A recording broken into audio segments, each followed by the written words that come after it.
All right. Here we are, my friends, episode 34 of the Pwncast with my good friend Oxfurd. He came in here, he asked the right question of, what do you usually have a drink on these or what? And I said, well, tonight I am, my friend. And so there we go. We're going to have a nice little drinky poo. Cheers. Cheers, my friend. Oxford, man, tell us about yourself, brother. Shit. Where do I start? Well, man, first off, I just want to say thanks. I appreciate it. It only cost me $400 to get on here. I'm joking. Love the roast, man. I had so much fun. That's why, I don't know, man. What about me? I've been playing games since Zork. If any of you old people know Zork, Zork was the very first MMO, then came Ultima Online. Before that was Muds and Moos, text-based adventures on the computer. But it started all with UO, and 96, I did closed beta and fell in love with it, man. I had Britain Graveyard, all the things that made you like love UO, right? And I had my tent for, if y'all are real OGs, you had the blue tent with the one single box inside of it, chest. Got in love with that, found out what PvP really was. And I love the risk versus rewards. So that's what got me into gaming. I mean, aside from D&D, right? But, Sure. I went from there to EverQuest, from EverQuest to Blizzard's game, WoW, Vanilla. Geez, man, from there I went to Ashrun's Call. Oh, Yeah, dude, that was a great game. Yeah. Matter of fact, just last year they closed the server down. It's been going that long. There's some private server that has like 8 people on it, but yeah, dude, I looked at it. I think it's 9. Let's give him a little credit. I think it's 9. Yeah. I looked at it, bro. Like I remember moats. I mean, people are like, what are moats? But it was like, that was so cool, man. Like, I don't know, gaming defines who I am. And it's funny because, growing up, we're kind of close to the same age. You always got the Nintendo age. What are you going to do with your life? Yeah. You're not going to make any money doing that. Yeah. I remind my mother all the time that I make money doing gaming, just for the record. Yeah. But no, man, about me, like, dude, I'm a father. Kids grew up around it. I've been married 27 years. Wife's been very accommodating, I guess, is a really good way to say the marriage. Give her everything she needs. She leaves me alone. Hell, just the weekend before recording this, played 2 12-hour days and streamed. Yeah. After being sick, I don't know, man. I'm a gamer at heart. I'm a strategist. That's not even a word, but we're going to use it. Strategist is the word. I've run guilds, hundreds of people. I played Final Fantasy, 200 people in the guild maxed out. We did naked runs to Juno. 14? You ever heard of that? 14? Oh, both of them. Both of them. Yeah. And what was the other one? 10 or 9 or 11 or something 11. Like that? Finished 11. Yeah. I loved that. I'm a sucker for Zelda, so I always buy gaming that, I'm a child, an adult body and money. Yeah. So my wife's sitting behind me. I decided to do figure painting once for Warhammer, and I got hundreds of dollars behind me. Still do it occasionally. Wow. I mean, that's really who I am, man. I'm an ADD, overstimulated gatherer of hobbies. I've been known to stream my Volkswagen remodel or whatever, Yeah. But I guess what defined me, though, really what got me into it and hooked, honestly, was Ultima Online, and no game's been able to touch that. I chase nostalgia. That was after Zork, you said. Zork. Yeah. Now, I've never heard of Zork. What was Zork like? Trash. I mean, if I'm to compare it today, it's just so bad, bro. Right. I mean, yeah.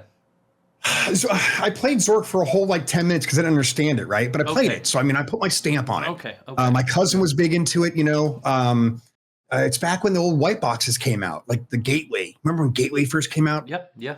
Before you got a Dell, dude, that kind of stuff, Yeah. I don't know, man. Sorry, my dog's in the background over here, trying to find a place to live down. But Zork was it was kind of like a mud thing. I didn't really like it. That's when I gave Ultima a chance, and I the MIDI song, or MIDI, I don't know. Everyone says MIDI, MIDI. when you turn on Outlands, you hear it. So if you're familiar, Stones. Stones, Yeah. Dude, I had that for my ringer for like 8 years. Yeah. And I hear that even when I log in, I take my break, and I'm on a break right now with Outlands, which I'm loving, by the way. My resurgence in Outlands has really changed how I respect the game.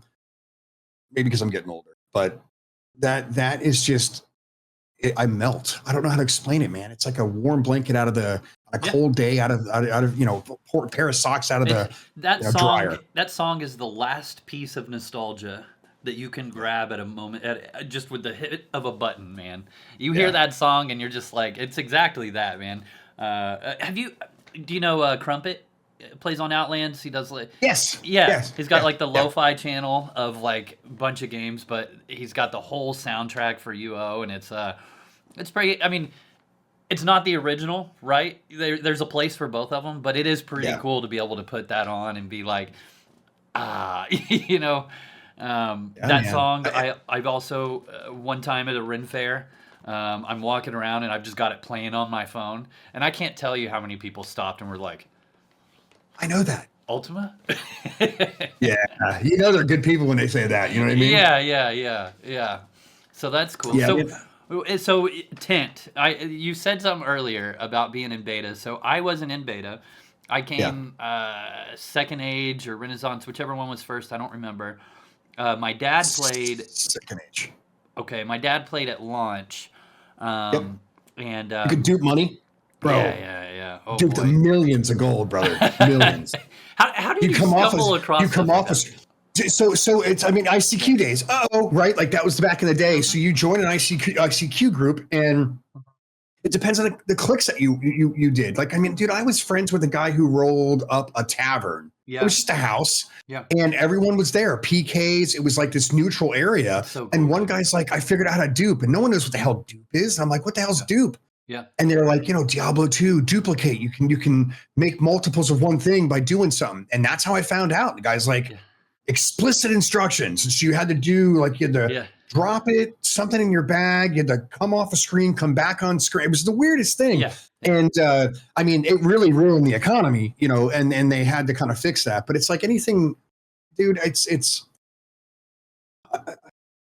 I didn't even know what I had. Right. Yeah. Like this is like electronics boutique days, like EB, like before GameStop, right? Like we're getting old now, man. I'm still in the gray of my beard, but I would go hang out. This guy's like, you got to see this. And I would used to get the Gamers magazine, whatever the hell it was called back then. Yeah. And you would buy boxes, these big cereal boxes with just a CD in them and shit, right? So so he's like, you got to try this. And he had a key, and he's like, I got a key in the mail, and it's with these discs or whatever it was back in the day. I don't remember if it's 3.5s or what it was, but it was like, it was crazy as shit because you couldn't download it. You know what I mean? Because the internet, you had to basically, it was just so slow. Yep. So I went home, I put him in my gateway, and I got on there. He let me roll his code. He ended up playing Chesapeake for many, many years. And we'd come in, and I worked at the mall at the time with my wife. She was my manager. And long story there. And I'd hang out on my break at EB and talk to a dude about killing somebody, at the crossroads, because that was where you did it, Yeah. He and I were friends, dude, for years, man. And he would give me discounts because we had so much like together over the years. Yeah. Is he still around playing Ultima at all? I haven't seen him in years, man. Like I ran into him in the same mall that he used to work in, and he noticed me. I didn't notice him. He was really heavy back then, and he got real thin. He's like, dude, I'm like, what the hell? And I got my wife, and so I'm real protective when I'm out. And I'm like, what the fuck? And I turn over and I was like, who are you? And he goes, you don't remember? And he described everything, and then finally it clicked, and I was like, holy crap, like, how are you? And he's a complete change guy. I don't think he's in computers anymore, not the way he looked. You know what I mean? Sure. It's like there's a certain EB look people have, or GameStop look, and he did not look. He looked normal. I mean, no offense to anybody out there. Sure, yeah, he wasn't a nerd anymore. He lost his nerd look. But he, he's talked about playing on private servers. That's how I knew about Divinity back in the day. Okay. So I played on Divinity for a couple months. Just didn't like the mods. I played UO Forever for a whole. No offense to those people, but I played that server for like 20 minutes. Yeah. And it was like a good server. It was a real good server, man. I played at the end, like not at the end, middle of where they were at. So I wasn't there in the beginning. So you log in and you see all these castles and all these big crazy things. You're like, oh, I'm behind the curve. I'm not doing it right. So much like I'm not there, so I don't think I can get there. And that's how I had the couple UO runs in the beginning with Ultima Outlands. I was like, damn it, man, I can never do right. And finally, I just said, screw it, I'm gonna do my own thing. Yeah. Right. Yeah. Well, that's the best way to look at it, especially MMOs today, man, because it's such a weird deal, right? You want to jump in at the beginning, but nowadays, if you jump in at the beginning, it's early access, it's alpha, it's just like a bug fest of like bullshit. And some places, like Ashes, you got to pay $300 to get in and beta test a game that's only up to level 20, 30, or 40, right? And then it's like, okay, well, if I don't do that, then it's going to be in that right there, where everybody's way ahead of me. So for me personally, I have developed this mindset, and it has. I feel like I'm an enlightened monk at this point now because of it. Is that I don't give a f what other people are doing or any of that. I'm not trying to like be the first one, for, server first level 50 warrior or whatever in whatever game anymore. I'm just playing it, and if I got 5-6 friends that I can play it with, I'm having a great time. I'm having a good time. Well, I think you hit a nail on the head as friends, right? This last go around, I had a couple friends that were playing. Dorian got engaged again. Denox came online and played with us. He's still playing. It felt right. And, as a streamer, and you know this, dude, you stream Outlands. I mean, you're going to bring friends along with you, and they're going to get the shit kicked out of them because you're on the stream, right? And so you kind of bring along this, if you're going to play with me, understand sometimes things will be bad for you that a normal person wouldn't have to deal with. And over time, man, I got to a point where I just stopped playing with my friends because it was unfair to them. And I expected, and this, man, you play and someone kills you and you're like, oh, stream sniped. It's the first thing out of anybody's mouth, right? And you got a bad streamer if that's the first thing out of their mouth. And I always give it the third and fourth guess going, I don't know, man. Like I get rotations and I get how this works and everyone's screaming. I'm like, I don't think it is. And I really try to say that outwardly. And I do mean it too. It's not even just for the stream. Sure. It's really because I don't always want to play the victim. There's sometimes when I've had enough to drink that everyone's stream sniping me just because they're on the same screen as I am, right? Like you got to log out at that time. Yeah. But and so I said this time, my friends know what they're getting into.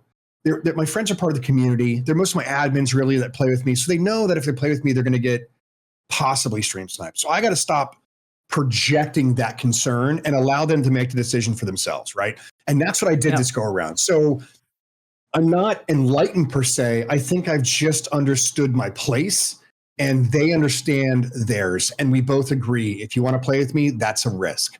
Yeah. That's it. You just have to understand that. At the same time, I will say, I think that topic is one of those that is brought up way more than it actually happens. Way more. I mean, it's like out of 90 or, if your gameplay is 100%, it's happening like 3% of the time. But if it happens, it's like the end of the world. Yeah. Like it's the end of the world for some people. I think also, especially in Outlands and more Outlands than other places. And I think that's because Outlands has done such a good job with PVM and it's brought a lot of people over that are like in the mentality of I don't die, and if I die, it's wrong, and if I'm not min-max, then it's wrong, and this and that. That when they do die because of PvP, there's an excuse. It's mages are overpowered. I was playing with a streamer and he got stream sniped. It's 100%. There's just like 100 of these excuses. It's never just like, you know what, I just got killed and that's the game. Outlands, Ultima Online, but Outlands is a PvP game. Yes. And then you share the sentiment, I know, but like we're the dumbasses who decided to share our screen with the world and say, hey, Agreed. Here I am. And I do not for 1 second think that I am invulnerable to the people that are watching my stream. I put a link out to the world and said, hey, this is where I'm at. Watch me. Let me entertain you for a little bit. Hour, 2 hours, 6 hours, 7 hours, whatever. If they decide they want to come and kill me, okay, cool, man. That's on me. That's just me. I mean, but well, I'll say this. One of the things that it's odd. I mean, look, Outlands is such a weird place. I remember before they just did this massive update in my last return, voting was real toxic. I mean, wicked toxic. And it was all held out by one guild. And they were absolute stream sniping. They admitted to it. And so it ruined that aspect. And I think the update now Were you boating a lot? changed that. Yeah, I was starting to boat a lot and I was always getting killed and, whatever. And that's not why I left the last time. It was just whatever, game A came out, right? But I come back this time and I was like, I tried everything. I want to try the new boating. And I think Outlands PvPers who watch, I think they deliberately stay out of the way. Yeah. I think I actually get a streamer privileged. I think you might as well. And I think that's why I say 3% is probably even high. I would say there may be like a 1%er, right? Like, I mean, you watch Blacklisted. I mean, he's coming back. I've seen him a few times on recent weeks. Love watching him stream. Look, at the end of the day, we are saying, come get us, but they don't. It's not deliberate. Yeah. Here's what happens is somebody gets killed on the stream. Chat says, oh, that was a snipe, or the streamer says that was a snipe. Depending on how the streamer reacts, if they start saying like, oh, you little penis man, you come and stream snipe me, you little penis man, and just saying all this terrible things to whoever it is. It doesn't matter if that guy did snipe. There's somebody in the chat that's going to start sniping you because because that streamer made a reaction, went into PvP chat and started calling people sniper. It's just it's how it is, man. It's UO. People want to fuck around with people on UO. They love drama, bro. Right. Listen, and if you can, and if you're going to be that entertainment for them, that's it. And I'm not saying like, yes, it happens, but I don't know. For me, man, it's just like, cool. Like, that's fine. I'll have fun with you. I mean, I'm not. For me, if I'm streaming, it's my goal is not to increase my chain experience or get 100,000 gold while I'm farming. For me, it's I know that there's people watching and I'm going to provide entertainment. So if somebody's sniping me or whatever, then I'm going to be like, okay, this is the entertainment. I'm going to make this good. If I die, I die. If I kill them, I'm going to have fun with it. If this is just going to be the rest of the stream with this random guy chasing me around, I'm going to make sure that I'm entertaining while it happens. Yeah, it's funny as shit to me. I was boating and I went into the PvP channel and the boating shit. It wasn't for streaming. I didn't understand a mechanic because it was changed, I guess. Like he jumped right on my boat. And I was like, why is he on my fucking boat? So I attacked him. It's my boat. You know what I mean?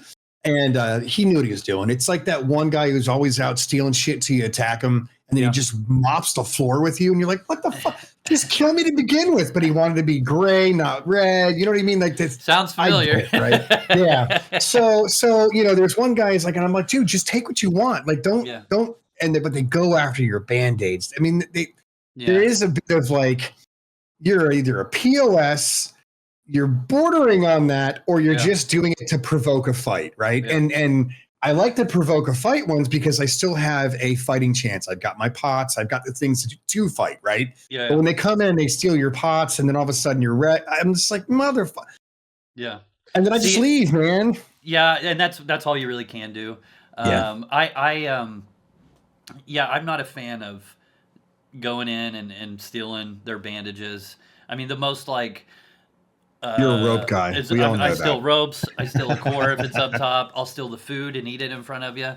And that's that. But it's playful. There's a difference. Yeah. Now at the same time, I'm hoping they attack me. You know what I mean? Oh yeah, of course. Right. And I'm gonna kill them or try or die trying or whatever or run them through monsters. And it is what it is. But I don't. It's a last case scenario that I'm stealing bandages, and it's very rare that I even do that. Like it's like the prison rules, dude. There's something. Everyone's a criminal, but there's that couple of acts that you'll get murdered in prison. Yeah. With the prisoners, because you're an equal there, kind of, right? But what got you there is what keeps you alive or not, right? Sure. What gets you? And I think the Band-Aid stealing is kind of like it's that. A little too far across the line, right? I would agree with you. Like, it's going to happen, and I'm not ever going to be like, you're, like, that's cheating or you're a piece of shit, but I'm also not going to, like, pat anybody on the back for stealing bandages. I'm just going to be like, oh, cool. Like that's You're that guy. yeah. I'm just gonna, and when it happens to me, if I'm on my deck server, or if they still like cure pots, it's like I know he's got a poison dagger, he's about to poison me. Like I'm not dumb. I'm just gonna leave. Like I'm not. It's just like, all right, I'm going out the moon gate, and I'm going to either restock and come back, or go to another dungeon. Whatever, dude. Like I'll pass. So I'm going to change the tide for one question. I want to ask you something because I love where this is going, and since we're on PvP. I've always had an objective in my brain that I believe the server eventually PvPs you. Now, let me explain what I mean. So shit goes wrong. You go out, you die, no big deal. But there's some times where you'll go out and you'll die 4 times back to back. And you're like, what the fuck? What does the game have against me? I believe the game has some kind of calculated risk in there that goes, you know what? This guy's been on here for 9 hours. Let's fuck with him. Yeah. And it's this like, I've had a couple of those this last revisit where I just like, you know what? Second death, fuck it. Uninstall. I'll come back, but it's like the game has it out for you, and it's not all the time. It's like this weird.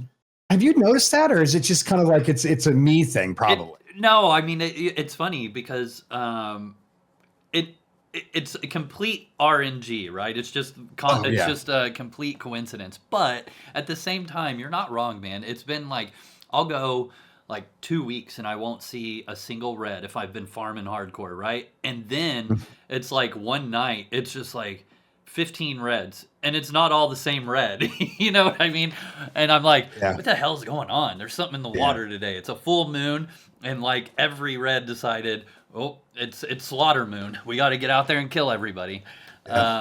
Or just bad things where you get in this rhythm where this monster kills you and you're like, shit. And then you go back and it kills you again and you're like, I'm an idiot. And then you go back and and you know what I mean? Like, at the same time, I've also had, which is very interesting, you ever notice when you like proc 5 times in a row and you haven't procced all night, and then you just proc 5 times in a row, and it's like, what's up? What? Like, were you saving up? And then you proc on a rat. It isn't something where you need the proc, right? Like the last 5 fights, you like barely get through with your teeth on and just on an edge. And then all of a sudden you meet a shit mob that no one cares about. You're like, I'll hit him. Proc. You're like, what the hell? You got like a fortune weapon on, and the treasure chest just cracks down on a rat man, and you're like, awesome, 122 gold. Like, oh, you son of a bitch. Yeah, but you know what though? It's like, that's what makes me love Ultima, because in the end of the day, there's this purity to it. And as we've been playing it how many years? I mean, forever, right? Yeah. They've cracked the code. They know how to launch a server, fix all the bugs that are bad bugs. You know what I mean? Like, but there's always still this, like, for me, this innocent way of looking at it where, like, I don't want to learn behind the scenes too much. So I can continue to have that innocence playthrough, right? Yes. 100%. New games that I play,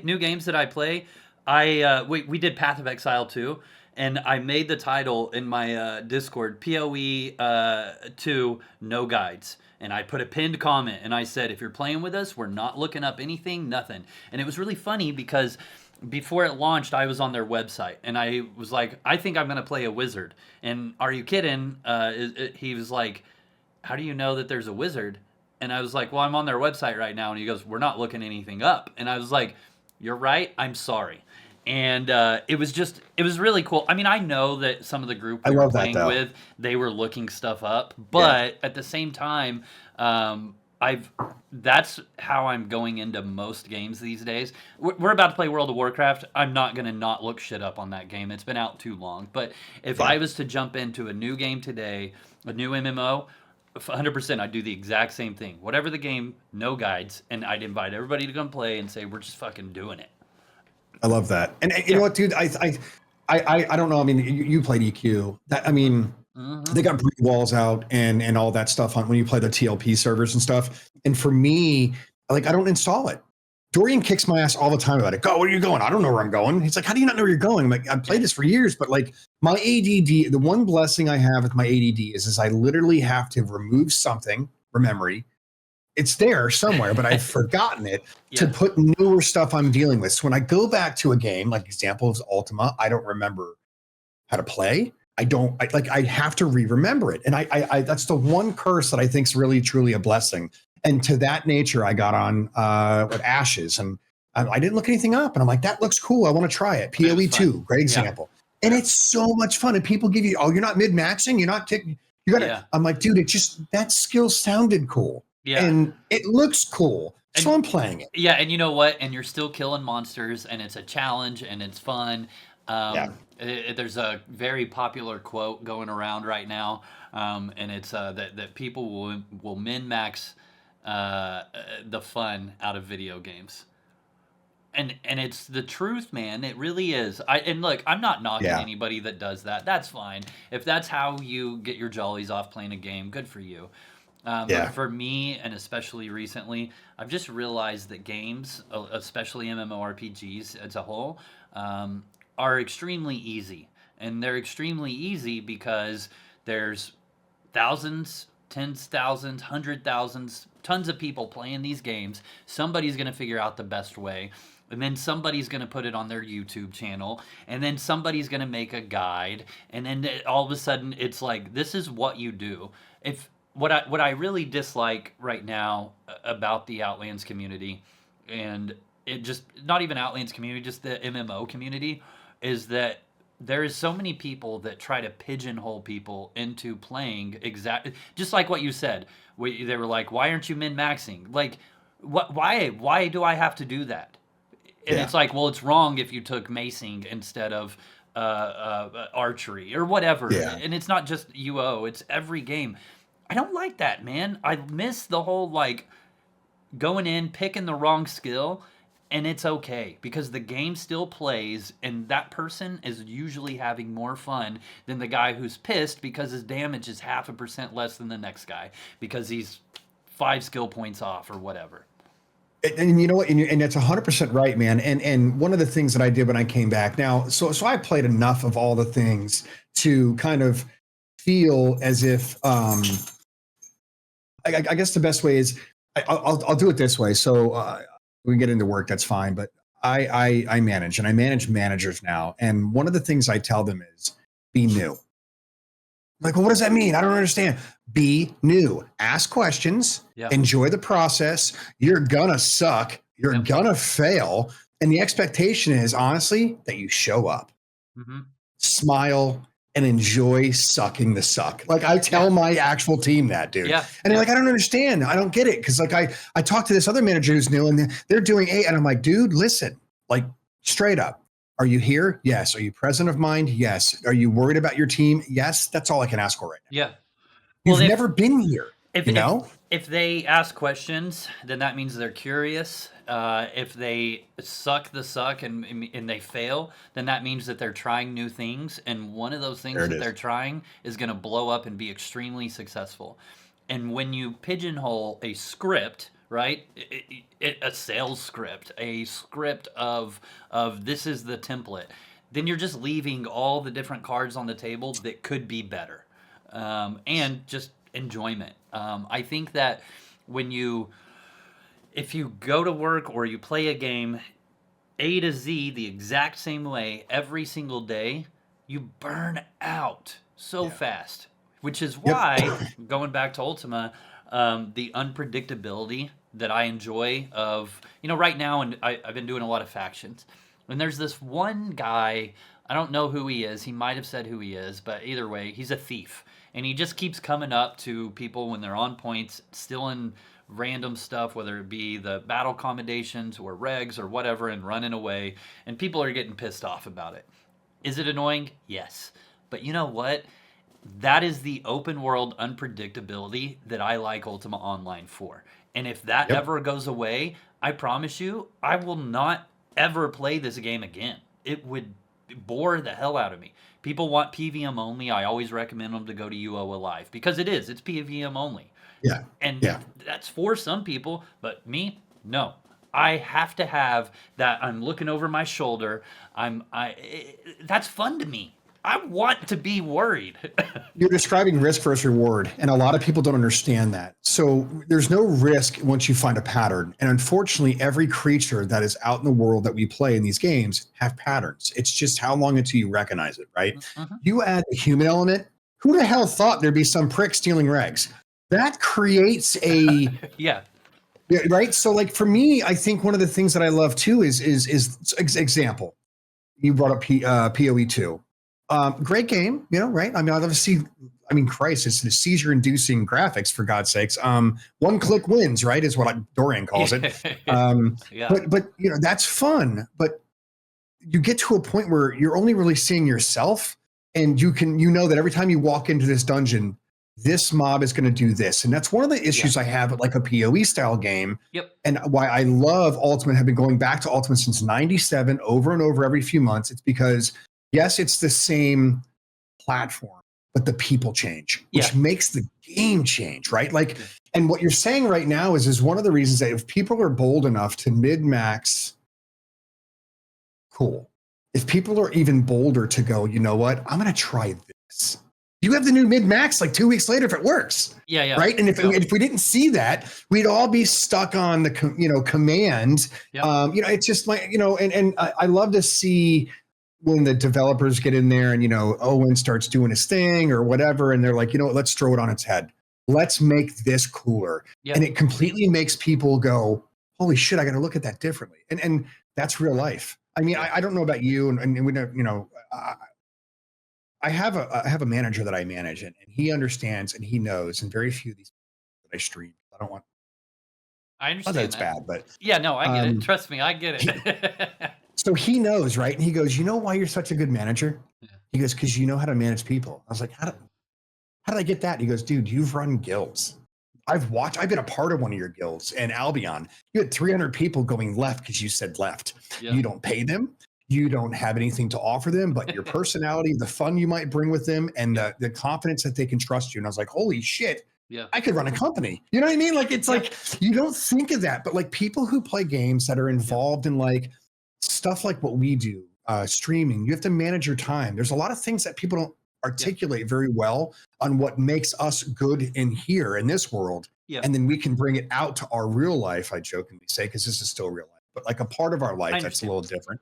Agreed. And I love that, bro. Like for me, it's unplanned activity. It keeps me on my feet. And honestly, I never left UO because I hated it. I left UO because of the girl in the red dress. Yeah. No, I get it. You see a piece of candy and Matrix. you turn over and you're like, the Matrix, and you're like, oh wow, right. And something catches your attention, but you're still in that same world. But you never really leave UO. You know what I mean? Like, right. You can always still log back in. There's not really any server that I know of. I'm sure there's a progression server and stuff out there, but for the most part, UO as a whole, it's like if I log off for a year, that's okay. My character's still going to be there, and I'm not like a piece of crap for him sitting there. You know what I mean? Yeah. But yes. You don't have the left out feeling either. Like EverQuest, bro, you miss out one day. Your whole party you've got to unrest with now left, and you're stuck there trying to kill dead frogs, and there's no one around. Your whole EverQuest experience is done, right? But in UO, what I love about UO is I could come and I just did this. I gave everything away and started fresh, and I could still play with my friends. Yeah.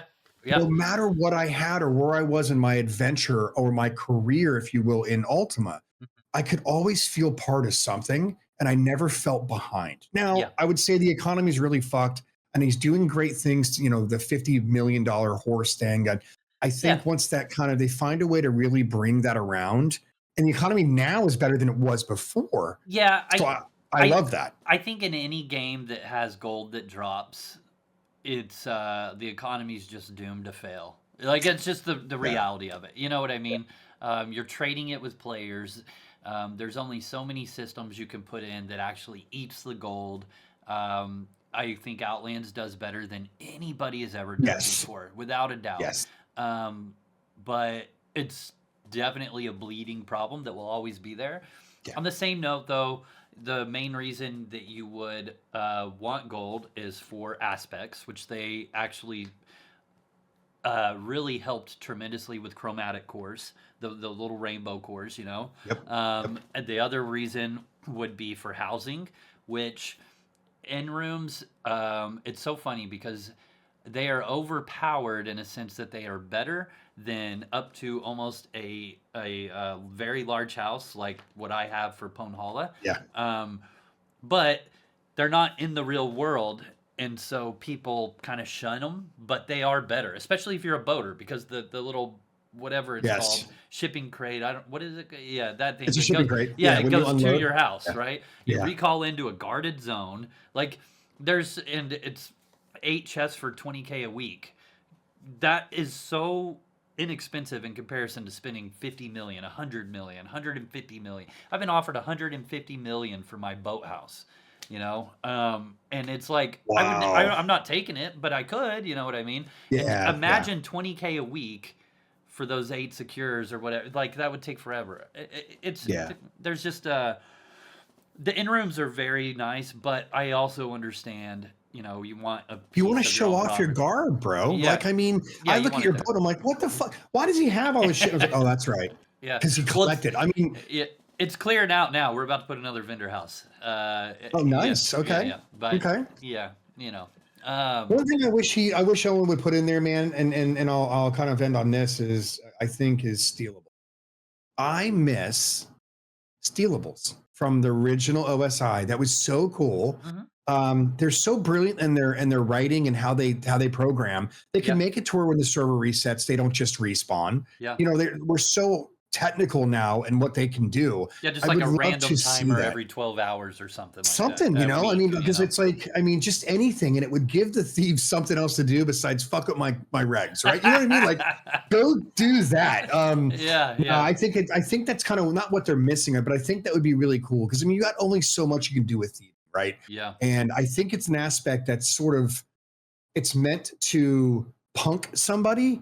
There's really not anything really valuable. I mean, you can make money, of course, but I think if there was something in a game for PVM for it would be really dope. yeah. Well, I mean, backstabbing, but it's the steal. But I agree with Yeah. you on the stealable rares. It was always fun to, go to those places. You'd see somebody sitting there, and they would attack you, right? There was always like a little thief fight there. Maybe they'd bring their red in or whoever, Yeah. and they'd attack you because you were the competition. So it created a little bit of PvP to it. Yeah. I'm always all for random rares. One thing. Since we're on the topic of disses of Outlands, right? It's that I don't like is that there's not much of a rare market, meaning that None. they do such a good job with clothing, they do such a good job with furniture, and then of course the other thing that you're spending your gold on is your player progression systems, whether it be links, Yeah. cores, stuff like that. Is that there isn't really much, that is Wait, out antiquities? there. Yeah, no, yeah, That's not really a no one really rare buys though. I mean, those. it's Yeah, no one really yeah. buys those. Yeah. That's the thing Yeah. is like there's not when you think of rares. Okay, yeah, there's a few things like the server launch rares, but have you ever really seen anybody saying buying server launch rares or you know what I No. mean? Like Yeah, there's those are too rare. Those are like ultimate rares, right? yeah, and then it's there's like the King Fair rares, right? If you look at the King Fairs, it's one you get them for a trophy if you're able to Sure. win, but Yeah. it's not something that everyone can actually attain. It's the top 5, right? yeah, but then they Um, come out every year too. right. So Yeah. unless you're collecting, Uh-huh. I've seen some people have done that. They have they get the same color shield or something like or whatever. They get the shield in all the colors or something. I mean, I get that they're creating their own rarity there. Yeah. But you're not wrong. If they did something really like a great example, I remember in OSI you had the gold bricks. Yeah. Those are Yes, cool, right? they Like were cool. that's a real rare, right? Yeah. And it's not unattainable, and it's something you wouldn't mind selling because you can probably get it back later. Yeah. I think that's the market we're missing, right? Yep. Because they're doing it with clothes, like oh my god, it's never going to be launched again, right? Sure. Like I get that. Create Yeah, but some, at the same time, though, it's like there's only a few of them, like a Syrop, like tiger shorts, like a poncho. There's Right. like some that are really good, and then you just have all the others. Which again, I'm not saying that they're not good. They're wonderful. They look amazing, but there are some that stick out. I guess I just mean that like there isn't anything that anybody is wearing, I guess, outside of a Syrop, and it's ugly as hell. But there really isn't anything that anybody's wearing or that is deco in somebody's house that everybody knows what it is and everybody wants it. yeah. But there's just not like, there. That's what I mean. And it does. Yeah. You know what? Honestly, it doesn't even have to be sellable. Another thing I talk about is. I would love it if there was stuff that you couldn't sell, and he was wearing the clothes, and it's like he earned that through this system. He got it because of that. He can't give it to anybody. You can't buy it. You only get it through a system. That way, when somebody's wearing it, just like PvP armor in World of Warcraft, you remember, like yes, like yes, you have to earn it. You can't sell it, buy it, or Well, whatever. they have those trophies now, don't they? I mean, that's what got kind of like. So when I come back, my next step is factions because you get like an emblem that you can put up. Those are cool. That's kind of dope, dude, and they look cool as shit, right? I've got an arena one, and I'm very proud of it.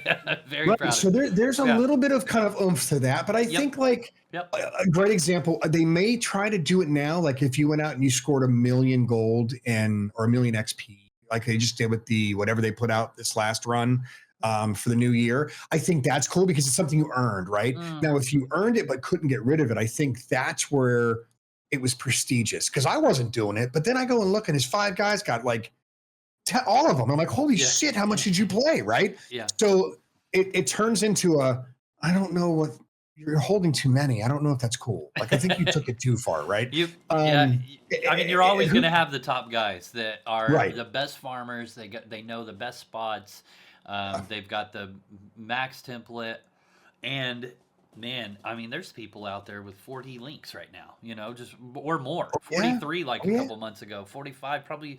Who knows, man? Hey, God bless them, though, man. That just means that's all they're playing, and there's nothing wrong with that, I think. And, no, but they made right decisions, dude. I had 3 accounts, and I had things on every 3 accounts, so I'm running around. Well, no shit. This really kind of when I did it, bro. I had an epiphany, and then I got mad at myself immediately. So I think it's actually on stream. So I'm sitting here, I'm like, oh, look, you're doing 0 to hero. I'm like, oh yeah, man, I'm kicking ass. It's like day 4. I'm stoked. I'm like so energized. And then I look at my links and I'm like, I have 4 links. What the fuck? I have an account that since the beginning of the damn thing that has 3 links. What am I doing right? And so I started thinking and I'm like, damn it, dude.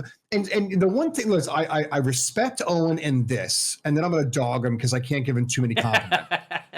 He stuck to his guns. Now he slipped behind the scenes. He's like, maybe, and I'm like, oh yeah. And he goes, you know what? No, I'm not doing it. I was like, you know what? I respect that, dude. And I actually put out a short. When you wanted to delete your account? Completely, bro. Like completely nuke it. Yeah. And I'm like, who the fuck in their right mind would do that? And I found out quite a few people, which is very weird. But what I wanted to do it for was for the betterment of the community. Like you and I talked.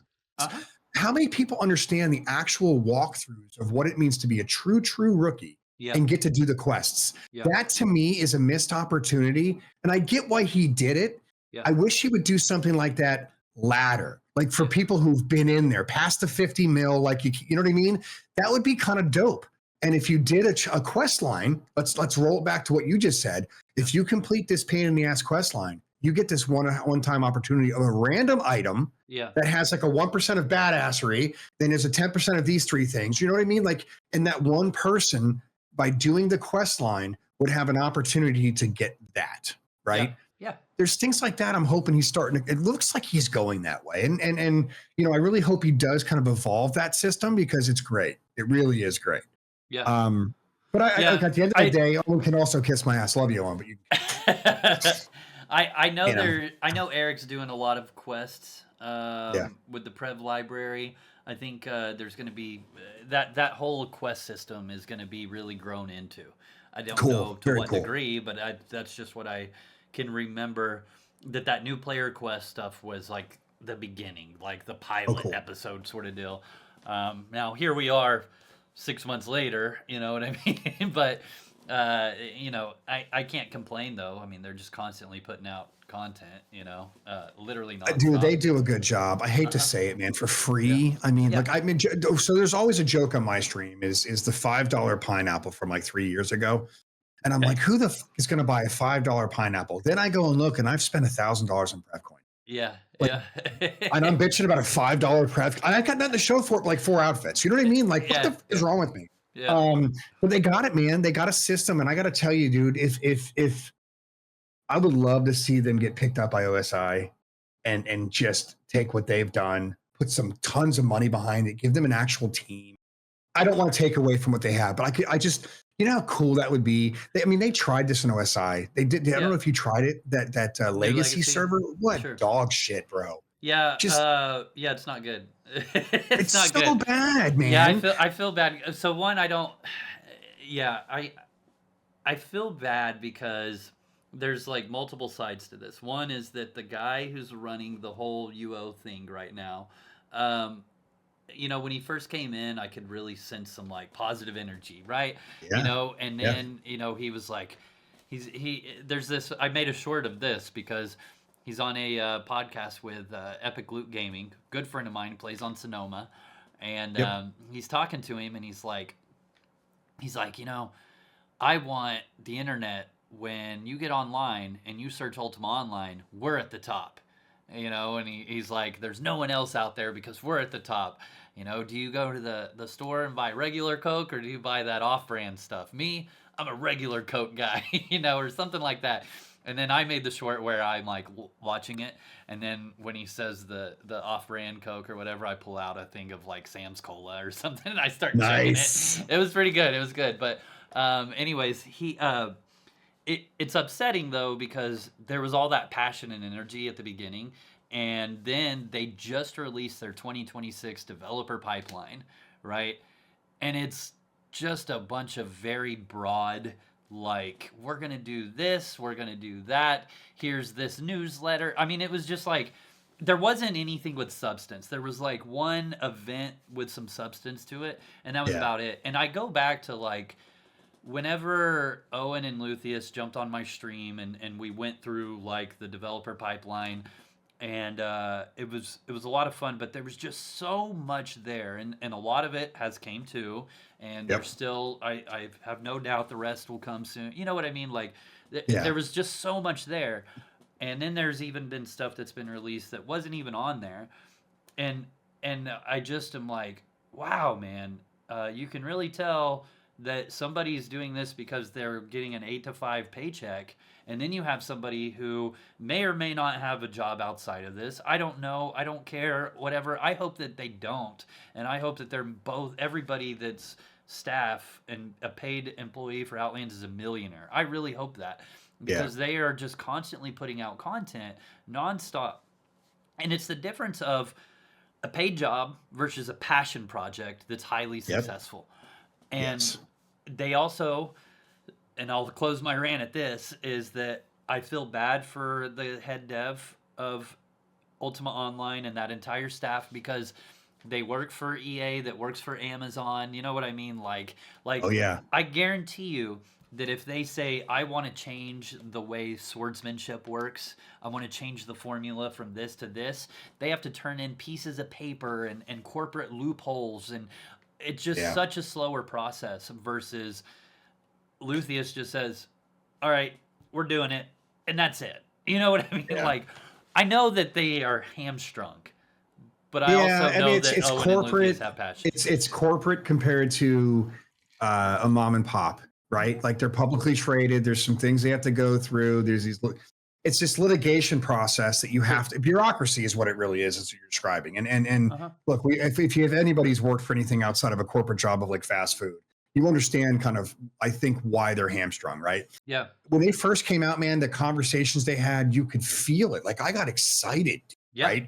Yep. And then they turned it over to that woman with all the tattoos, and it just seemed to take a weird spin. Like it was just odd. Not that she's a woman. Oh my God, internet, relax. But I'm just describing the person that started Yeah. taking over like the podcasts and stuff. And it just seemed very robotic and very handcuffed. You know what I mean? And it was just it did. I was like, well, and then I think one of them got really sick actually in real life. Something happened, and they had a big pause. But like you're talking to people, and there was the one black gentleman that was on there. He was like, yeah, we're gonna kind of do this system, and I was like, dude, why would I want to play this shit if like you're not even excited about the system you're doing? Yeah. I mean, who's gonna get excited about fishing? But I'm just saying, you know what I mean? It's just Yeah, like make me want to play. Yeah. Right. And Owen. And then people would get in. It was a live stream, and people would get in, and they'd ask questions of like, "Are you gonna fix this? Are you gonna fix this?" And like, her name was Masana. She would have That's it. arguments. She would have arguments with people in the live chat, and it was just like, I don't know, man. It was a It's weird cringe, deal. dude. It was a It was weird very deal, weird, yeah. and it was, I Well, you know what pissed me off? I'll leave it at this because I mean I know we're both ranting and there's probably other things you want to get to, but it was the simple fact that they said, "Oh, there's so much spaghetti code that we've got to be careful when we're doing what we're doing." Meanwhile, I logged off of that shit show, turned over my other screen, and turned on Outlands and was like, "What fucking code?" Like, it was like, "What do you know I what I will mean?" say, It's just, I will say this. So Trank, he does like the UI, yes, classic UO, all that. So he was yeah, on here, episode 20 something, and he talked about that exact spaghetti code. It's a real thing, and it is. he bitches about it in quite length, but he overcomes it. He But I overcomes it. think once you know it, though, you can navigate that, right? Like what I'm getting at is like, look at Outlands, right? It's there. It's everyone knows about it, and then you go and you find like the people who own the code, actually own it, are going to use that as a pivotal point to say we're not doing that because I think it's a weak way to purvey people and go, hey, Yeah, you should come play our game. We want to be Coke. yeah. Well, dude, I would say, if I was them, or if they were to hire me as a consultant, we'll just pretend, right? right. It'll never happen. I am. Yeah. Anyways, so then I would say all you got to do is just go play on literally every single custom server and look at what they're doing. Listen to the community. Understand what's working and what isn't working, and then bring it back. And if you got to hire new people to do that thing XYZ, then do it. But the answers are all out there, because the people that are making these custom servers is your, like, people that used to play this game. Like, they know what Yes. they want.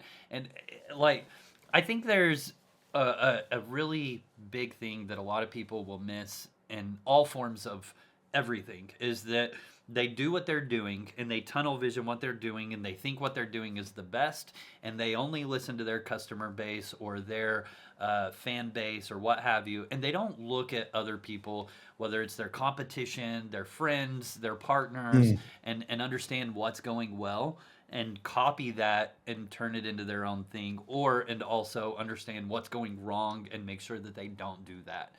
Like, there is more information and value in competitors, in your friends, your fan.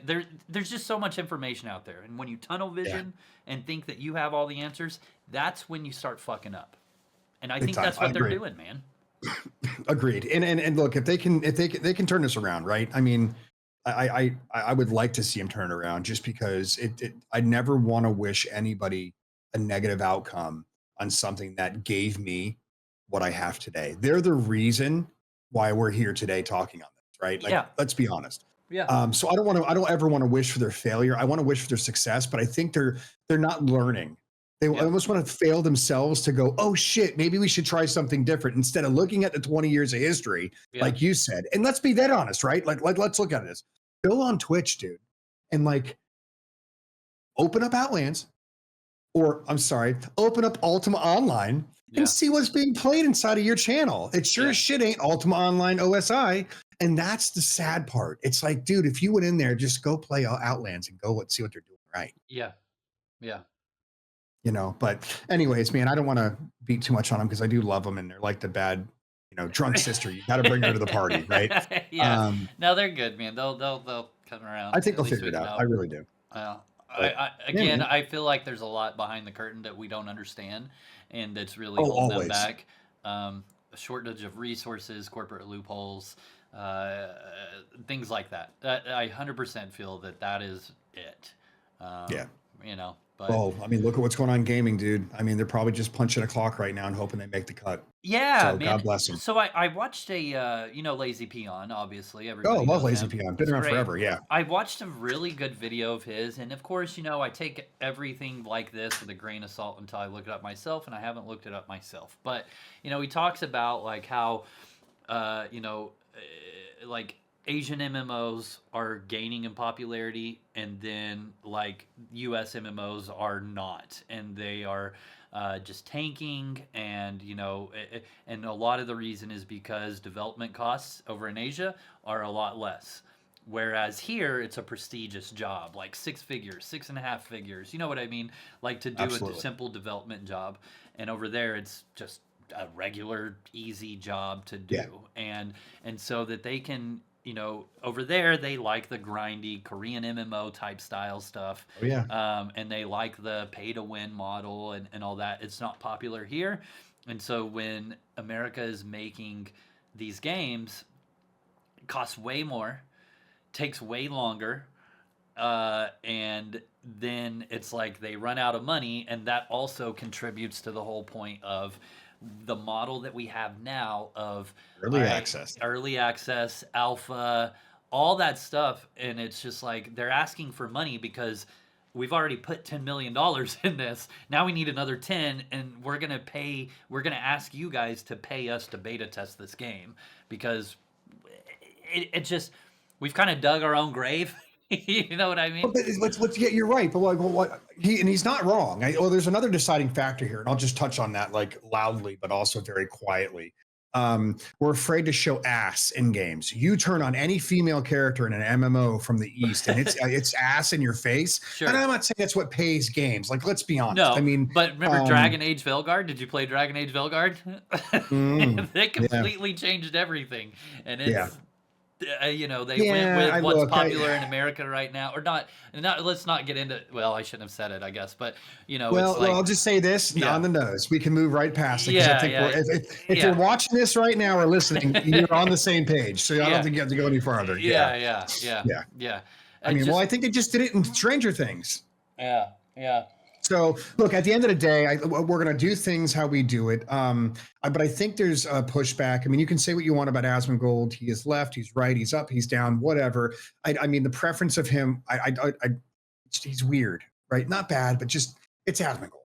Yeah. But there's something that he said in a short that popped up, and it was roughly during the Dragon Age situation. Yeah. And he brought up, he goes, look at movies today, look at TVs today. It's the 2 to 5%ers that are driving the markets. And if you look, I mean, shit, well, even Dr. Disrespect said the same thing. You can say what you want about the guy, but there's this now kind of like, if you look at the design of the Call of Duties 1, 2, 3, and 4, and you look at the landscape of developers, and then you now start to filter up to today's developers, there's one man on there as opposed to all men. Now, I know that we have a diverse gaming community. There's a lot of women that actually are in my community. There's a lot of women who play games with us. They're in your community. I'm not saying they can't play video games, but like if you have to put what sells and you have to stop putting narrative in, play the game because I want to shoot somebody in their face, not because I care how they dress or how they assimilate in the world. I don't care if you're an innie or an outie. None of that matters to me. I want to know, can you aim? Can you shoot? And can you take a bullet, get back up and do it again? That's the reality of gaming. I was trying to get my girlfriend to play Baldur's Gate with me. I wanted to do like a full. Oh, that'd be cool. Yeah, it would be great. Okay. Baldur's Gate 3, and I was showing her. I was like, look, I made this character, and it's kind of like you, And she's like, that's cool. That's cool. And then she saw genitals. She goes, why is genitals on there? And I was like, she was like, click that one. And then she was like, what does this have anything to do with the game? Like, do you? Nothing. And I was like, no. And she was like, wait, and it has the size. What? And I was like, yeah. When this game came out, we were just going through some weird times. Yeah, dude. Like, it's funny. Bring back Conan when that game came out, and all you could do is pick a baby's arm or nothing. Like, I mean, can we just get back to basics, man? I don't care about your sexual preference nor how you do behind doors.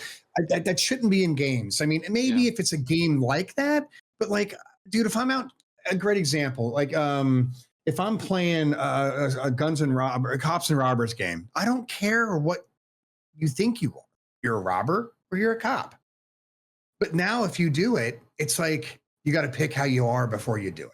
I just we play video games to escape the insanity that is true life, right? That's why I play Ultima. I could be a wizard and shoot rockets and shit, right? Like firebolts.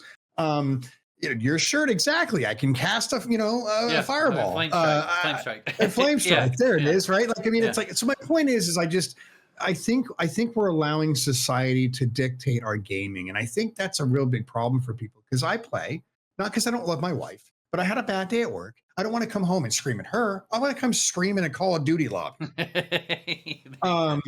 I think Arc Raiders is kind of bringing that back. I don't know if you played any of that. I haven't, man. I've got like 3 people that are like, I promised that I'd play with them, and I haven't yet. Oh, it's not bad. Okay, I play it a little bit here and there. Yeah. But what has brought that game out, and they've done studies, like they've already done studies on this. Like the way that they make the matchmaking now is how aggressive you are.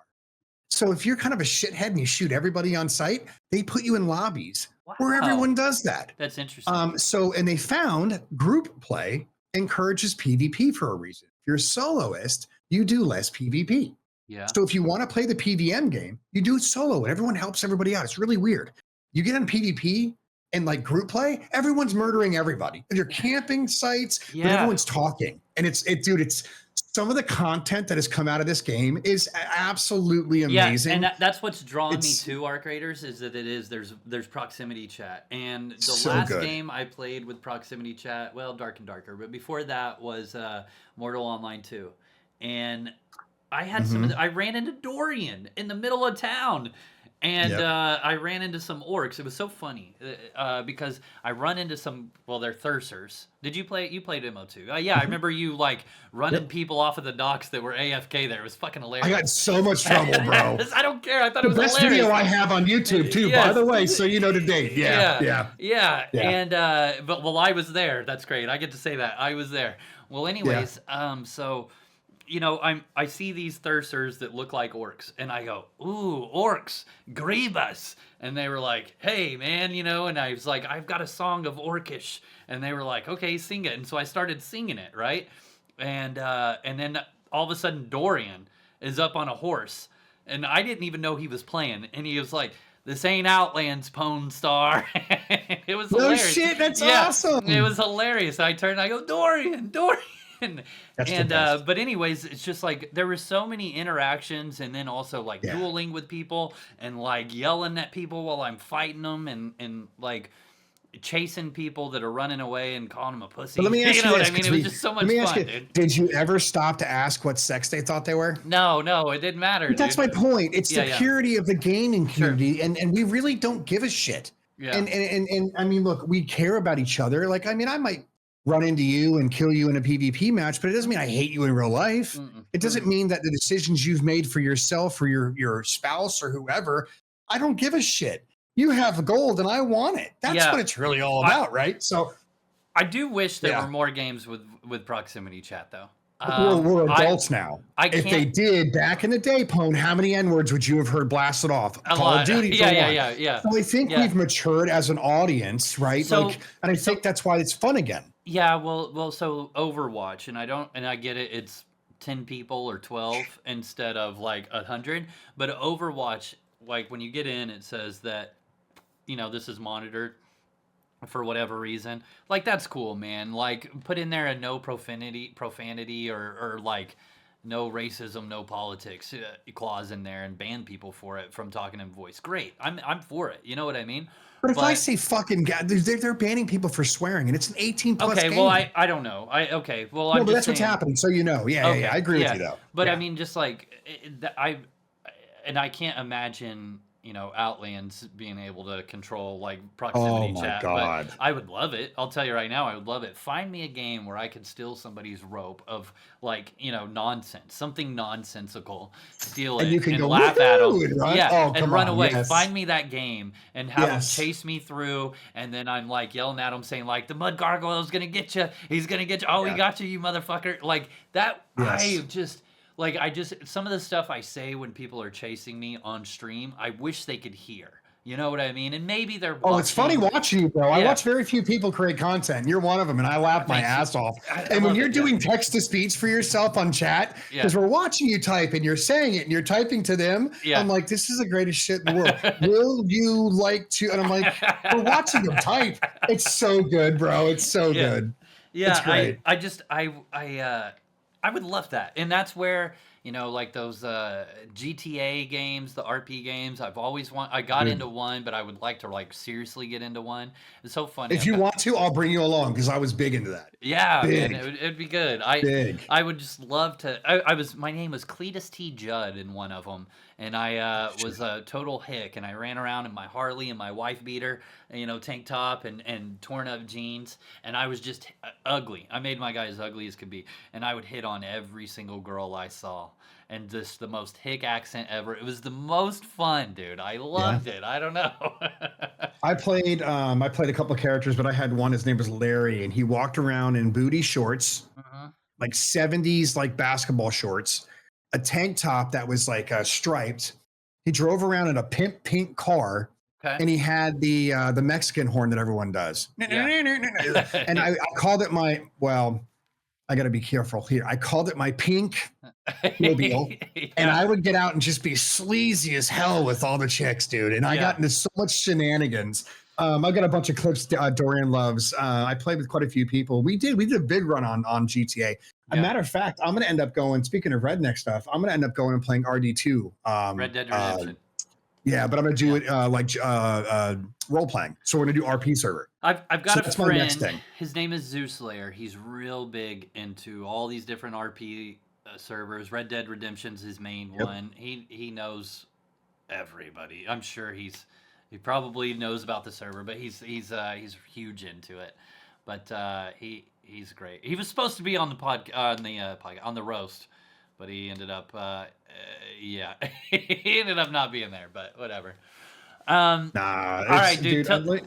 Go All ahead. right, go ahead. No, you're good. You're Oh, good. I know we got to get off to some things. It is a podcast of other things than just, you know, anyways. No, yeah, dude, we're just chatting. The I main love it, thing man. is No, yeah, I the love whole it. point of these, honestly, man, is just to get to know the person. That's I really appreciate it. that. And then you know we share a similarity, everybody of UO, and that's the you know what I mean. Like it doesn't matter Yeah. what we talk about. I could care less.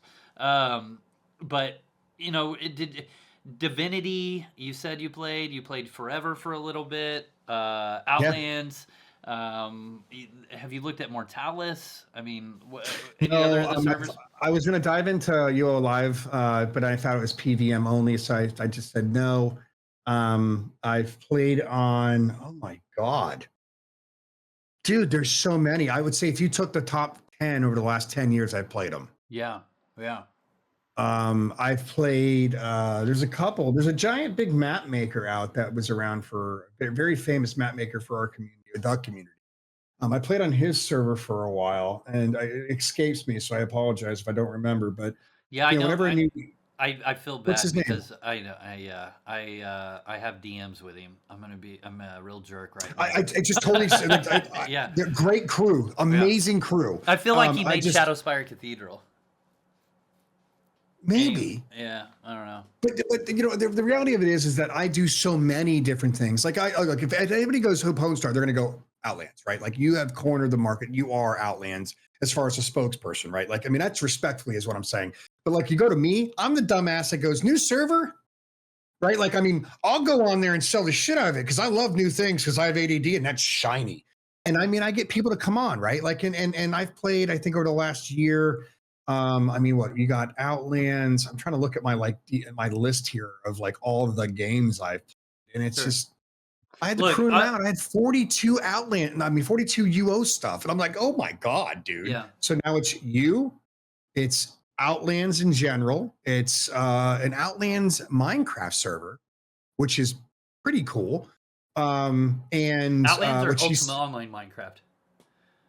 Well, I say Outlands because I don't like calling it Ultima Online anymore because it's Outlands. That's what makes and breaks the game now. So you're good call. Yeah. It's Ultima UO. And it's a UO-esque Minecraft, which is cool.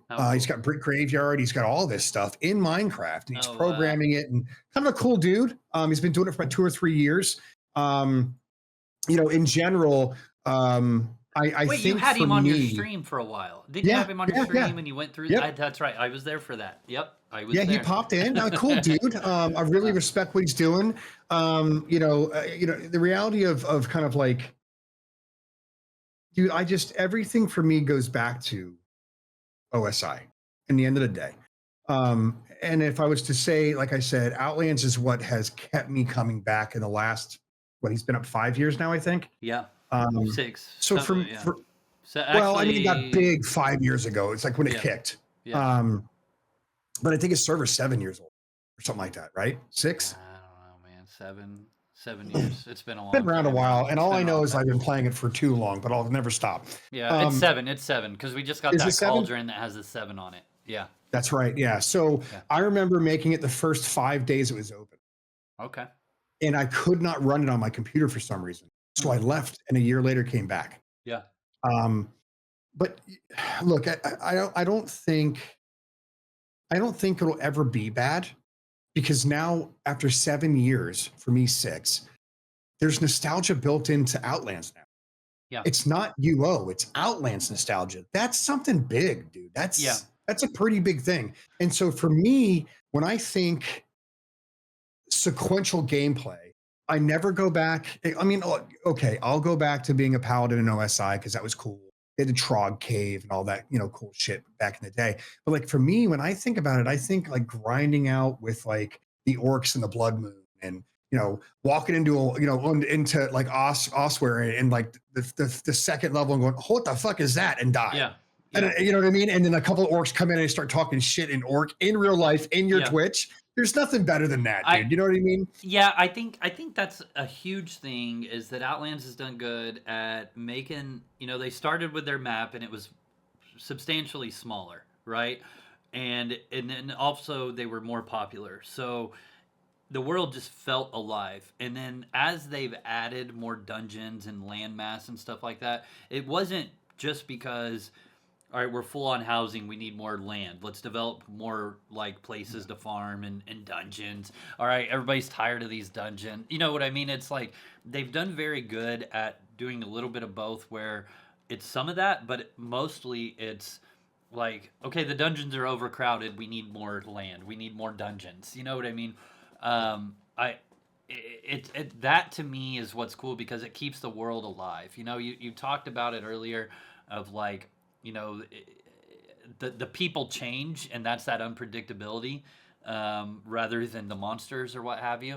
I mean, I can go back to when I first started stealing, and I can remember the first Thief Hunters, SSC Security and Palma PD and Ossuary Detective and all those guys that would chase my ass around all the time. And then it was Boss Shot, and then like it's just like all these different people, and it's always changed, and they all have their different personalities and quirks and things, and just like it's been great, and it's always felt alive. It's funny when somebody jumps in my chat and they're like, wow, I can't believe Ultima's around, or hey, I play on UO Live or OSI or what have you. And then I'm like, and they're like, there seems to be, or that person in the chat goes, there's a lot of people on Outlands, huh? And I'm like, yep. And they're like, yeah, literally every screen I'm seeing somebody new on there. And that's so cool to me to think, especially in a 30-year-old game. It's just wild. I had a guy, I believe he's from Australia. He's an amazing dude, Billy. I think it's Billy Stampede. Billy. He's like, what are you doing? I was like, 0 to hero. And I don't know how he came into my whatchamacallit, but comes in now and I'm not on there. I'm playing Hightail right now, and I'm actually playing it, but I'm modding it now. And I just built a full ass castle from Ultima in Highland. Dude, what's really bad? Okay, so I gotta tell you, bro, this is the coolest shit in the world. So Hightail is Minecraft like 2.0, but it's not. It's like Valheim Minecraft. A little more hardcore. So the best way to say this is it's UO and then Outlands. Yeah. You have Minecraft and you have Hightail. Okay. That's the best way to explain it to the audience here. They look the same, yeah. But they look the same in like function, but they have a WoW-esque kind of look to it. So it's more high def, right? Okay. All right. So I said, I've always wanted to mod and build, right? I got a server, community is amazing. I got like 20 people playing it. They're donating to the server to keep it alive. And I'm like, shit, I got to do something now. I feel compelled, as you do as a content creator. Yep. So yesterday, out of nowhere, I'm like, you know what? Dorian always wants a goddamn UO castle in every server we play. Yeah. I was like, UO castle or UO buildings. And I was like, Jesus, if you really look at it, it's 8 8-bit in essence, right? So you could square it out. It's all squares. Yeah. I'm like, holy shit, I could do this in this game. Bro, I built a straight up Oh, so cool. Outlands castle, and then I high def detailed it. So, bro, I got like coins glittering, I got candles flickering. And so, like, I'm bringing something that the best way I can explain is what people are doing now with Zelda. Remember Zelda? It's that shitty graphics, but when we were kids, it looked great. Yeah. So, you have people developing that game now inside of like Unreal 5. Yeah. I basically took a high def. And dude, it's badass. I mean, I've got moss on shit. It's got a front steps. It's pristine. So I dropped it in the world last night and I was like, hey, check it out and put a portal. You know what I mean? A couple of guys were like, holy shit. Now what's crazy is I'm playing Hightail and I've had 4 people in like a span of like 10 minutes getting go, holy shit, that's UO. Yeah. And then they start going, why don't you try to mod out a UO server in Hightail? That'd be cool, man. That'd be cool. And I looked at him and I was like, bro, what the fuck do I look like to you? I can barely build blocks. You want me to make a server? So anyway, so my point being is like, it's so funny that if there was a way for someone to take the game, not the graphics, the game, take all like the mechanics, be who you want to be, and dump it in a game that looks like Ashes of Creation. Sure. Shit, let's even go one slower and go EverQuest. Do you realize the player base would shit themselves at our age and put all their money there? Why don't people like grasp that mentality? It's crazy to me. Well then, and I agree with you. And maybe, why do you think Mortal Online 2 failed then? Because the developer's a dumbass. He doesn't need any money. He doesn't give 2 shits about it. And he's already... did you see they're putting out a space game now? And they even finished the fucking Mortal Online 2? Yeah, I didn't know that. That's like, crazy. Come on, dude. It was... Dude, I loved every bit of that. I spent 12 hours in the beginner island because if you left, you got stuck and couldn't leave. Yeah. So that's actually what brought on me hitting people and killing them because I was so pissed off on the AFKers. But that game was amazing, dude. It had such potential. And again, we've proven in a second game, motivation to make a game could break a game. Yeah. Right? We talked about OSI Legacy, right? We're talking about Mortal Online 2.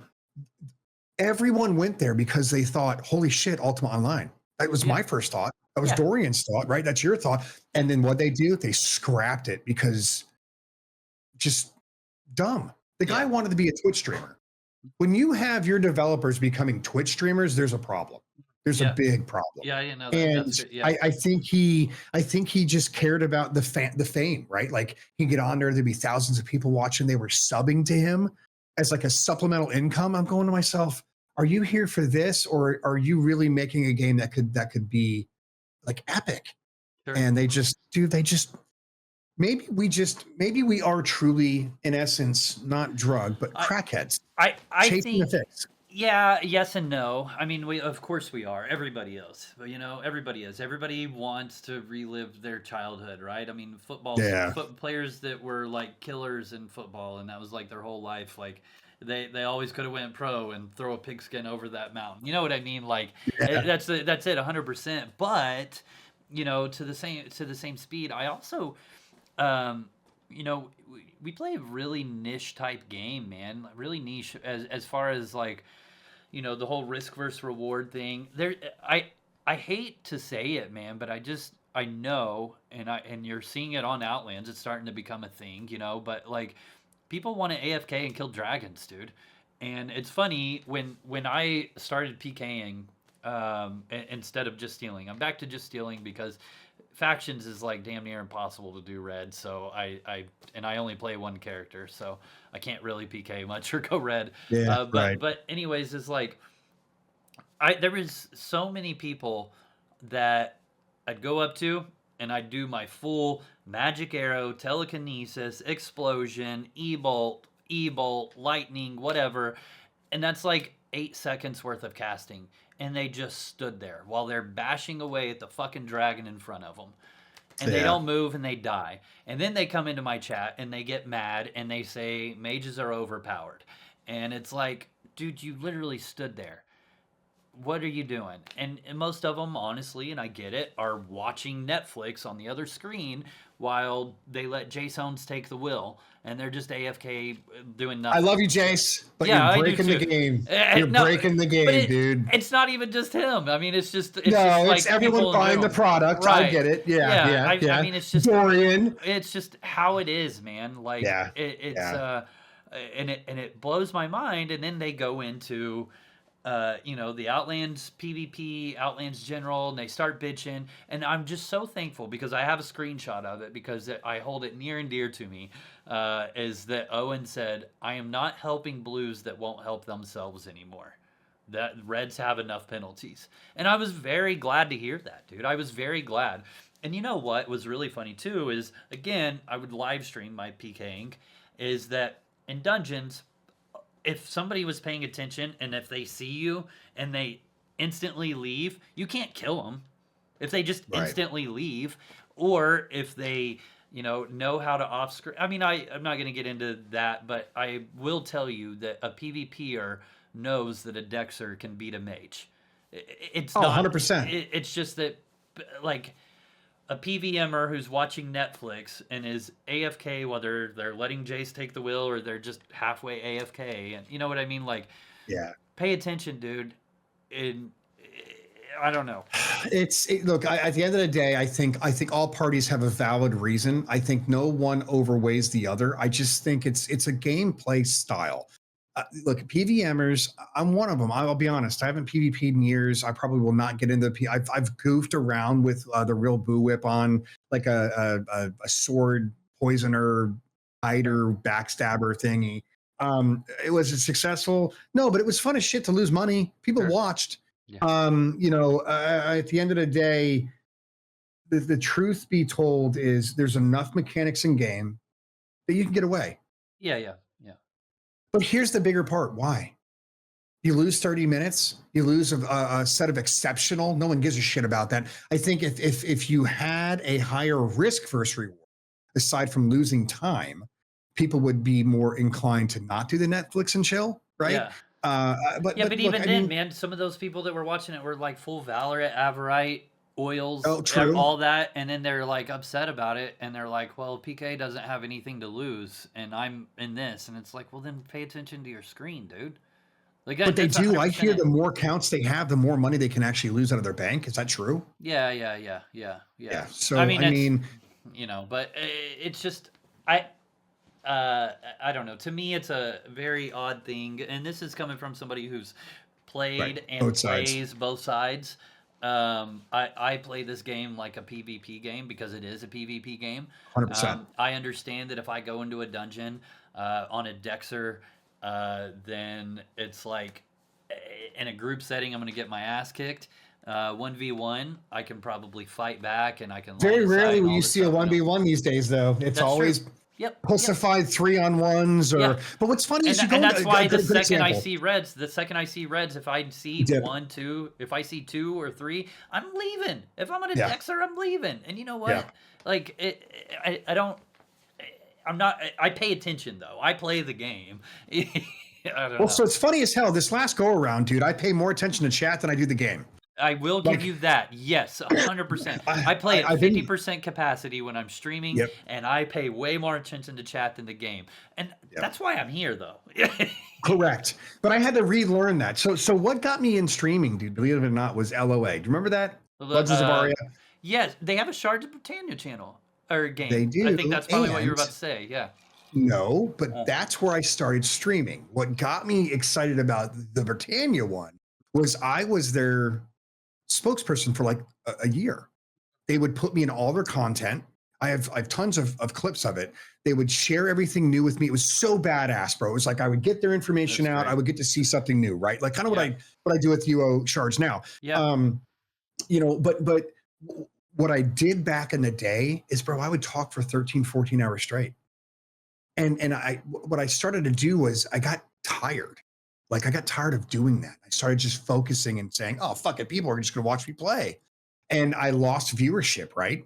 Yeah. The reason I joke about giveaways and stuff and all that stuff. I don't do giveaways because I don't have the community to do giveaways in Outlands. If I could, I might. But the truth is I do this, like you said, I do this because I enjoy. And believe it or not, Ultima brought this last rendition that me getting on Zero to Hero brought that back into me, and it's given me a vigor to stream again and Yeah. communicate with the stream. Yeah. And my viewership went up. It's just it's simple mechanics, right? But at the end of the day, what I'm trying to learn about myself is like what games can I play and do that? Because no one wants to watch a bearded ass old man play a game and just staring at a screen and not talking to him. Yeah. Yeah. Yeah. You know, but I think it's funny. I leave and like a new streamer pops up in the community. Like I don't know Evil. I've never met him. I watched him maybe one stream. I don't really consume content on Twitch. It sounds weird, and I say it this way for people because we've seen enough movies. I don't use my product.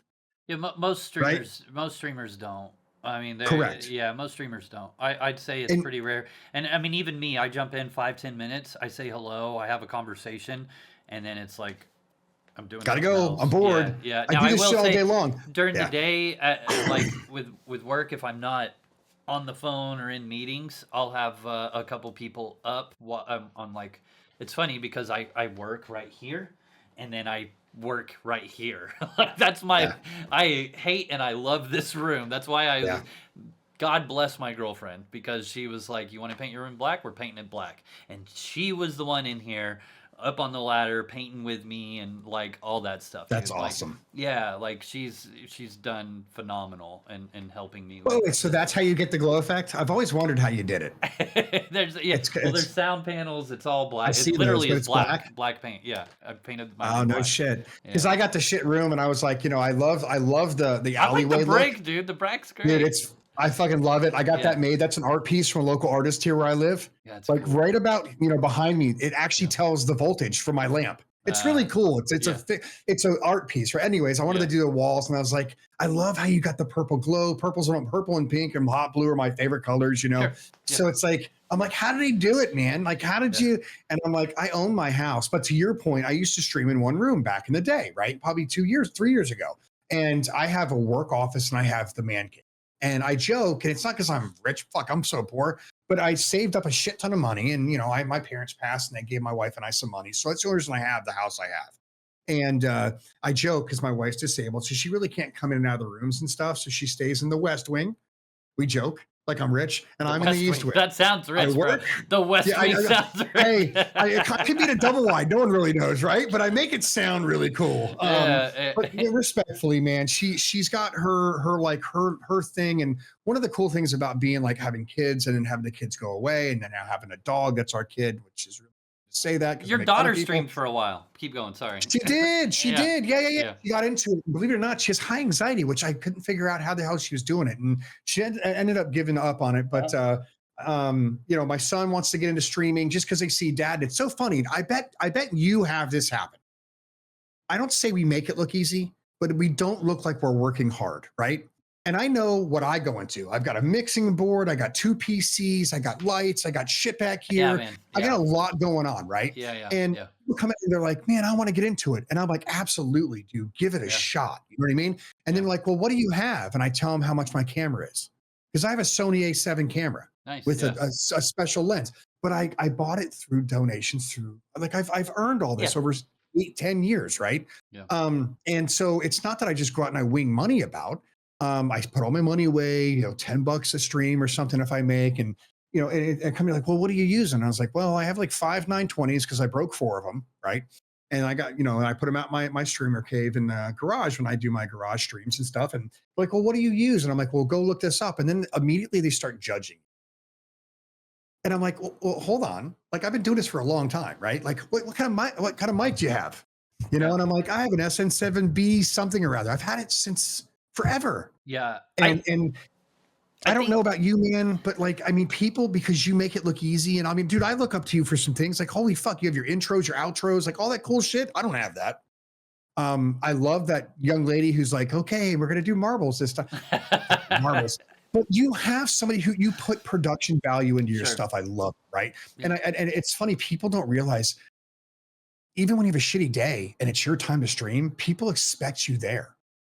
Like I've had people, Pwn, I don't know, and I'm kind of like a weird thing. Have you had anybody come and like open up to you about like having like mental issues and shit? Like I have, God bless them. And they've like, you get me through my day. And I'm like, fuck, man, I feel like I got to get on because Bobby needs me today. You know, it's a weird thing that streamers, people don't realize that you become, and we're not famous. No, but not in UO. We're known. But we're known in our clique. We're known. Dude, I was talking to somebody. I was on a travel trip to the Carolinas because I do the whole Eastern Seaboard. And I was telling him about I play games and I stream. Like, oh yeah. And I was like, oh yeah, I do Ultima Online. He's like, oh, you know Pwncast? I was like, shut the fuck. That's hilarious. Yeah. This random dude knew who you were in a bar because he played Outlands. And I'm like, holy shit. And I wasn't streaming at that time. But that's my point is like, I don't think we realize you do a meetup. You've got a great community. Like mine, you know this. I play so many different games in different communities, but your community that you've built, like I cannot wait to one of these days show up at one of those, I'm not going to go to New Orleans because I was about to say, April, let's go. all over it. Like just matter of fact, I'm going to this year. I'm going to go to Vegas. I know that you all had that last year, right? That's great. Yeah. So I can go to Vegas at work because of my new job and stuff. And I mean, I do want to go, and I'm going to put some money aside for next year's maybe. This year I can't just because just trying to get over some things and just personal shit, But it's just. But I'll tell you, no matter the highs, the lows, my wife's illness, all this crazy shit, but what always, maybe you'll see this too, or maybe, whoever's listening, but it's like UO is always there. Yep. It really is. If I have an argument with my wife, it's there. If I, a great day, I want to celebrate. Christmas Eve, my wife and I, we don't celebrate Christmas Eve. We celebrate Christmas, right? So I'm here with like 20, 30 people if I'm on Outlands and people are there. It's like, it's this really weird, comforting thing. And that's one of the reasons I always come back, no matter what. Yeah. You know what I mean? I had it for EverQuest for a while, but bro, just the Outlands community, they're good. They're solid people. They are. I mean, they're relatable. I think you're relatable. I think that people that play Ultima Online in general are relatable. The man's game, right?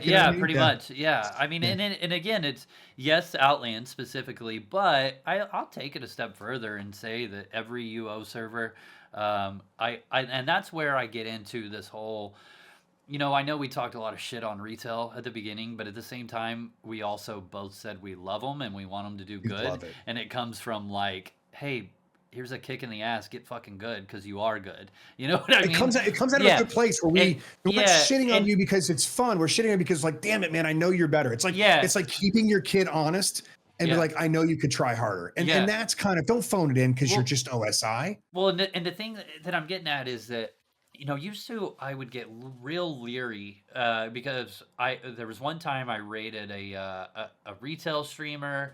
And then I would raid like another server streamer, you know what I mean? And everybody would just go in there and be like, why the fuck are you playing this server? Come to Outlands. And it was the most embarrassing raid I ever had, dude. It was embarrassing. You know what I mean? Like, like why? No, hold up, dude. Like, I mean, yes, obviously it'd be great if he played Outlands, but dude, let him play his game. Let him cook. You know what I mean? Like, just be part of his community. You can say some things here and there, you know what I mean? But you don't go in without any lube.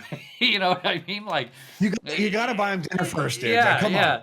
And it was just embarrassing. And then, people will come into my chat and I know how to handle it, so I don't care. Yeah. But, especially when Sagas launched, it was like there was these 2, 3, 4, 5 guys that literally every stream they'd come in and be like, when are you going to come play a real server?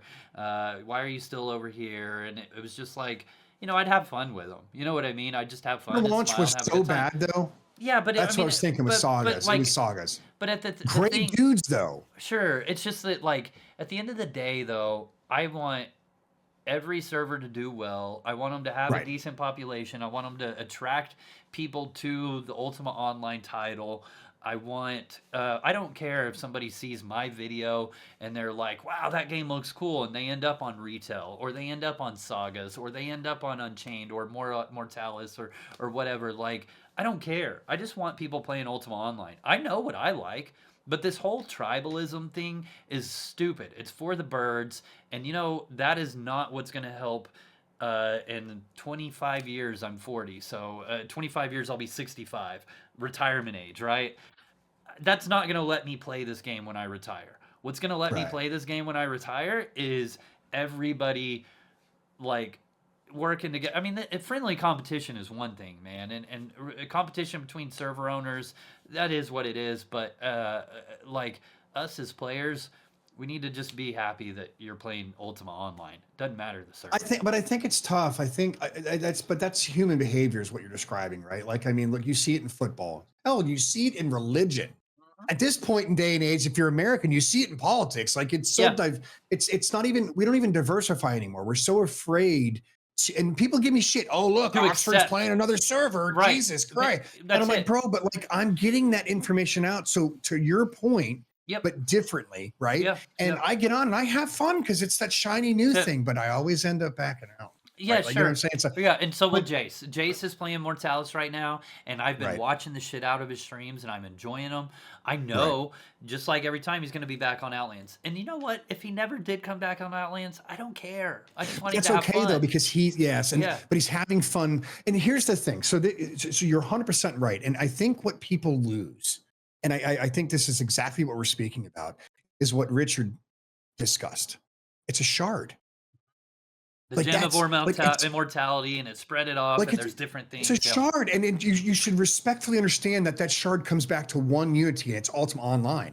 We should be happy we're playing the same game. It's in football, I get it, right? Like, I mean, but we're playing the game, and we love football. But you have to identify with something. So people want to come in and take that tribalism of like, I'm a UOO player, or whatever. And I get it, but like when they come in unprovoked and immediately start talking shit, that's where the respect starts to just and like, give me a moment. It happens in it's funny because in Arena it didn't happen at all. In Arena, everybody's been like, oh, let's work on this tonight, like they just all want to work together and like try to get better. Factions, I've seen some racist people. Apparently I'm a pathetic Mongol. But I don't know. Somebody was running from me saying that I was a pathetic Mongol. I thought it was really funny. But anyways, like, and I can say though that like, I'll be streaming and somebody's chasing me and I'll be like, you fucking suck, but I'm like joking around. So I mean, I guess there is that to it, but I never. It is funny when somebody comes into the chat and they're very upset about me stealing whatever. Then I'm like, dude, hey, if I like took something of value, by all means, what was it? I'll gladly give it back to you, dude. I don't want you to be this upset. Badass boat where I have everything else. I'll just get you one. Yeah, well, that's usually what happens. Is I put it in the giveaway and I just get my own. But whatever. But it's like some people genuinely are upset, and it's just I guess that I'm on a different like thought process where to me this is literally a video game and I'm having a great time, and I'm having a great time with friends, in the chat and all that stuff. And I'm not, I don't know. I mean, yes, I take the competitive nature of especially like Arena seriously, but I'm not by any means getting upset at anybody for killing me or anything. No, but I think so. Two things can happen right away, right? So first off, we're describing a human condition. There's this onus thing that happens, right? Yeah. Their time is their money. They're putting their time in this game, and you are going to be the person that takes that time back away from them. So they spent 20 minutes doing nothing, and you're the fault of that. So immediately they're going to go and be upset with you. But I take that as but that's it's an opportunity. That's like getting pissed at somebody for 100% fucking you over in a board game. Yes, like sending you to jail in Monopoly or whatever. Yes, but when you're doing something like this, it's weird because there's two things that I think are at play here. One, you have an opportunity to teach them a higher level of Ultima play. Two is you got a free view. Kiss my ass. I'm joking. But two, I think really it boils down to it's an educational thing because I think that person really loves their character. Like I love Oxfurd, my character, right? I have certain names I use and I really do love, and I do put time in that. And right, like, so I can see it from like, I'm not with my wife. I'm not spending quality time. I'm deciding to spend time with me and strangers who are my friends. Yeah. And I lost 30 minutes of time because someone came in and just poured my ass to death, right? And you're like, immediate reaction is motherfucker, right? Like I get there, but then I'm like, that's a game, dude. Shut the hell up. Go back, get rezzed, just be done with it, and then go back and do it again. Because guess what? You come back, their body's going to be on the ground. Yeah. Because 5 smart people said, turn around and drop on them. Why doesn't anybody do that? I know. Like I've seen 3 people chase 30 people out of a dungeon. It's the craziest shit I've ever seen. Yeah. And it's this school of fish mentality. And Yeah. so if you can get in the middle of the pack, you're not going to be the one dead, right? Yeah, it's yeah, like yeah. anything. Who Yeah. dies first? It's the slowest dude, but don't be the slowest dude, right? Yeah. And it's so funny. And really, I mean, look, at the end of the day, I think if someone takes it that serious, I applaud you. You're like, dude, you want it back. But also it's like, if I got robbed, do you think I'm going to go to that guy's house and go, bitch, give me my dollars back? Yeah. That doesn't happen. I will say it has to do with how they approach it too. You Okay, know what I fair mean? enough. Like if they Okay. come in and they're just like going ham, sometimes I'll just have fun with them and I'll be like, all right, Oh, you have motherfucker, to, bro. They you stepped deserve into it. my domain. Listen, motherfucker, I got a microphone. You got a chat box. Who's gonna win this argument right now? Like, And I can hear your ass too. So like me too, you know. Yeah, no, yeah. I don't know, man. I look, I will say this. What gaming has taught me as a person is psychology. If you really break it down, there's a lot of psychology through it, right? Certain people play FPSs, certain people play RPGs, certain people Yeah. play like Tetris games, right? So they speed run. And Yeah. each person, if you look at the group of people that play, they fit a demographic. Sure. Yeah. Speedrunners all look kind of the same. No offense to speedrunners. Outlands people look all the same. Look at Dennis, look at me, look at you. There's a certain Outlands or Ultima like look, right? Yeah. And it's not a bad thing. It's just we're like the salt of the earth. We all aren't afraid to be who we are. We all don't get on and get pretty. I don't know a single, and I've seen female streamers that have done this before, right? Yeah. They don't show their tits, right? They typically won't have a camera because it's all about gameplay. You can see the mentality, right? And then you know who you're playing with. Because if you look at like your community, Jace's community, my community, Evil's community, like people say, oh, I watch Evil just because I want to know where he's at. I'm like, all due respect, I love Evil, but he ain't the best PvPer. I've seen him die more than he's killed.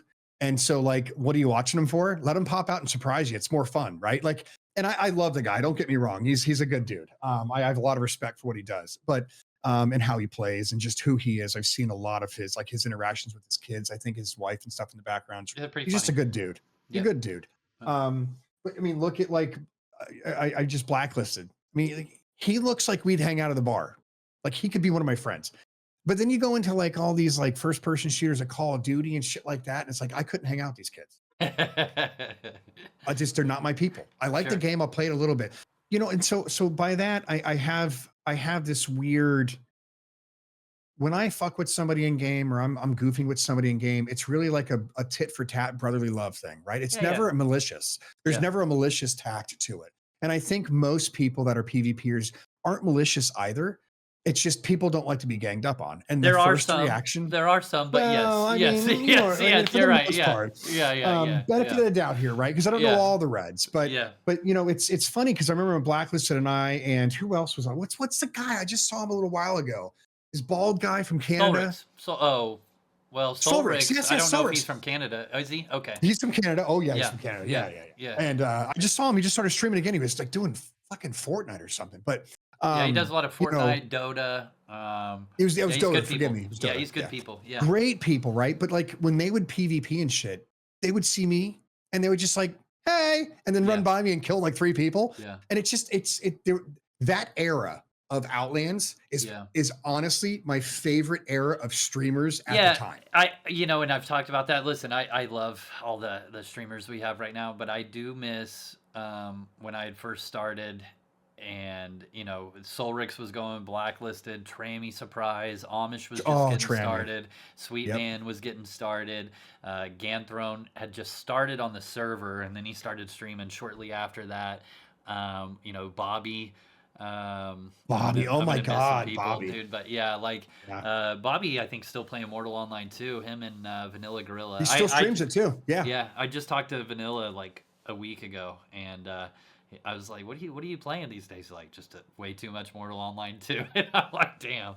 But yeah, I just I do, and maybe it has to do a little bit with like I was getting started, and I was like really you know, really just stretching the limits to what I could do in my hours in the day. Like if I had an extra hour, it was content. You know what I mean? It was content. If I wasn't streaming, I was editing, and you know, and then I don't know, but yes, yeah, I miss a lot There's of those just something days. about I maybe because it's like the nostalgia thing again, right? Like that's I also what think I that remember. that streaming community, I will say that that era was way more tight knit than right now. 100%, dude. Yeah, Like we knew everybody and yeah, everybody knew everybody, right? And it's like yeah. I Well, remember when Dennis there was actually streamed with a single screen instead of like yeah, what is a swap meet now. I love Dennis, but you know what I yeah, mean? Like it's yeah, like yeah. yeah, There yeah. was a lot more of like, you know, barely there streaming, and you've got Amish, Bobby, Pwn Star, and Ganthrone are farming with him. You know what I mean? Like, Yeah. yeah, there was a lot more Dude, I remember of an that. Amish was in my guild. Yeah, was he? And Well, yeah, before he knew anything about the game, yeah. he ran with me, and Okay, so I it left, was and I before came back, and he LC. was streaming. Yes, way Okay, before LC. Yeah, yeah, yeah. gotcha. Yeah, So this is like this goes back some time, and it's like I miss those days, and like I don't yeah, know evil like I knew Soul Ricks, and I don't. It's yeah, weird, and coming back after breaks, it's like holy shit, it changes gestures around. Like was yeah, big like a year ago. Now he's kind of like I see him once in a while. yeah, Crumpet, he's back into first person shooters again, and like it's yeah, just it's you have been consistent. Jace has been pretty consistent, at least streaming Ultima, right? I yeah, mean, maybe not on the same server, yeah, but yeah, I come and go. I mean, it's funny because everyone kind of knows me, but like yeah, I'm like the weird dude who comes and passes by and is like, and then moves on. But there's, you know, but it's funny when I do extreme shit like give everything away. It's like, holy fuck, look, there's 100 sure. people here. I'm That's like, always oh, gonna giveaway bring. That's time, always gonna bring people, man. And you right? know, here's the deal: is that people will talk shit on giveaways. People will talk shit on PvP. Um, anything that you're doing, people are going to say the Yeah, only reason people are watching is because of this, and there's definitely truth to that. I without a doubt know that people only watch Whiskey Saturday because of giveaways. Is that 100% of the people? No. Is that a no, percentage of people? Yes. for sure. Yeah, I 100% know that people watch Whiskey Saturday because they know I'm PKing or they know I'm stealing. yeah, Is that everybody? No. Is that some people? Yes. I 100% know that people watch because they find me entertaining, or they find it funny that I'm getting drunk and they want to make fun of me, or they find it, they hate me and they just want to make fun of. Like, I don't care yeah. what it is. I really don't. For me, I just want to give anybody and everybody a reason to be entertained. That's why I do an event every single month. It's because, all right, let's do this. You know what I mean? Like, I just No, want to that's be it's entertained. for the right reasons. Yeah, yeah, yeah, for Yeah. sure, for sure. And Yeah, and it's the same. I hear it a lot. You know, of every time somebody's PvP streaming, PKing, whatever, they're watching to reverse stream snipe. Yeah, yeah. they are. There are people that are doing that, and that's anybody that denies that or denies that the only reason some people are in a stream because of giveaways, they're kidding themselves. I don't care. I just want to give people a reason to come hang out, and whatever that is, great. Right, and that's the difference, I think, and not even a difference of why other people stream. I think the reality of the attitude that you have is a very good, genuine place, right? Like, I don't care why people come, as long as you just come and hang out, just be there, Yeah, yeah, right? Like, yeah, I mean, some people come to hang out just to hear the music. yeah. Some Yes, people hang Primus. out You know because I'm, Primus MMO. yeah, I love his streams because he's got like this old nostalgic music. Like I used yes, to when he was playing EverQuest all the time, I was in his chat all day just yeah. listening to the music, man. Yeah, but that's the thing, and like and back in the day, like you know, I don't harp anymore. I don't. In the end of the day, I don't care if I have a check next to my name. I don't care if I have 25. But I can tell you, if I go play any game, I probably have 20 to 25 people who come. The same people that come, which means they're Right. coming. It's a good feeling, right? Like I mean, everyone wants to be liked, right? Yeah, And I believe if you go play EverQuest, there is a clique of people that will follow you and watch you do whatever, fuck up or do sure. great or whatever. They're Yeah, there. And at the end of the day, that's why I stream, because I can connect with my friends. I yeah, find them friends. I mean, dude, I had someone sub to me. They're at like 82 months. yeah, Yeah, isn't that What the crazy? fuck? Yeah, I don't care if yeah, it's prime or not. You did that yeah, 82 times. That's yeah, thank you. You know what I mean? yeah. Like, and it is a sort of validation. Like, I mean, listen, people Definitely don't is. get up in front of a camera for any more than 2 hours at a time or more because they don't want to be liked. Yeah. Oh yeah, 100%, man. Yeah. Like, I mean, I've done this for so many years because it's a validation that I have. And I don't get a lot of people because I work from home just like you do. Yeah. Right. And if I do get validation, it's because I'm their boss and they're doing it because they want to raise. There's no genuality there, right? I Yeah. have Yeah. 5 people Yeah. that I am friends with in real life, and it's enough people to carry my casket. Because Yeah. as an adult ass male married, that's all Yeah. the drama I need. Yeah. You know?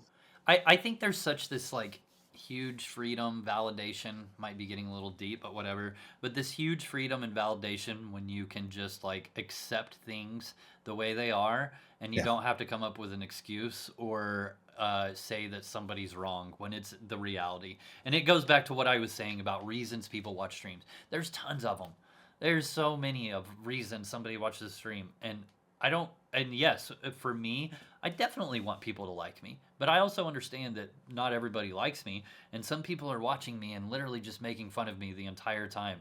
Okay, cool. You know what I mean? That's.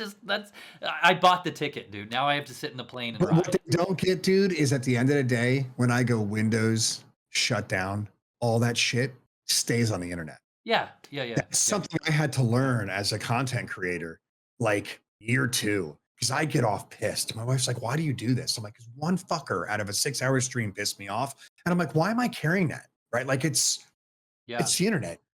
Bloop. Person probably hates their lives. Their wife probably fucking controls everything that they have to do, and they come in here thinking they're a badass, and they shit on somebody to feel good about themselves. Maybe not, but you know what? That's what I think. And when I hit go, I'm sure. going to go hang out with my wife and chill out. You know, so I think as far as content creation, I don't have the fortitude that you have. I tried the editing. I did a little bit of it. And I was like, God, this is a lot of work. Dude. Like, Yeah, it I sucks. like live and end it right there. You know, Yeah, but I think what you're doing though, and the way you're growing it and how you dual stream, I think that's pretty cool. I love your bot. I love how you can say, go and like this, and it puts them in like all that shit. Cause I'm a big nerd. I love that. Do I have time yeah, to think about that or like massage that in? I'm yeah, too fucking lazy. But I, I don't want it either. Like sure.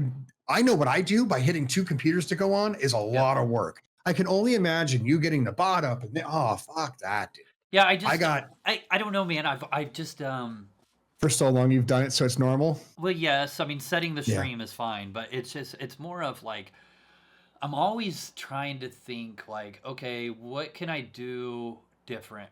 What can I do to entertain a little bit different now? And it's really funny because, I was talking with Midge about it, maybe Spartacus. I was like, my streams have I mean, it's like getting to where I'm doing like 20% gameplay, and 80% of it's the event that's going on. The giveaway. We're gonna react to this. Like 2 weeks ago, there was a competition in the one guild between the best bard and Avedon. It was Yeah. it was an inside joke with them. I watched a video and I was like, let's make a big deal of this. Let's get them on here and let's interview them. And it took like an hour of the stream, but I had so much fun doing it, and I turned it into a video, and it was That's like, cool.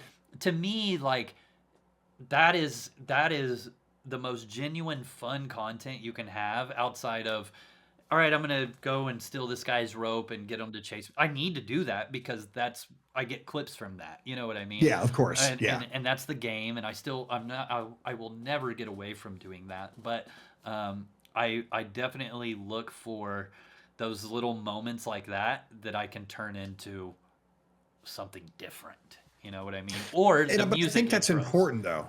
Yeah. I think what you do, like one of the things that got me, and I say this in a non-sexual way, but take it as you will, that turned me on about your content was when I rated you and you went fucking ape shit one night. Yeah, there you go. with That's a another one. sword. Yeah. I'm like, what the fuck? And so I would not even be in Outlands and be on another game and go, y'all got to Yeah. see this fucking guy. And Yeah. I would raid you and they'd be Yeah. like, what the fuck's wrong with him? I was like, this is fucking amazing. You know what I mean?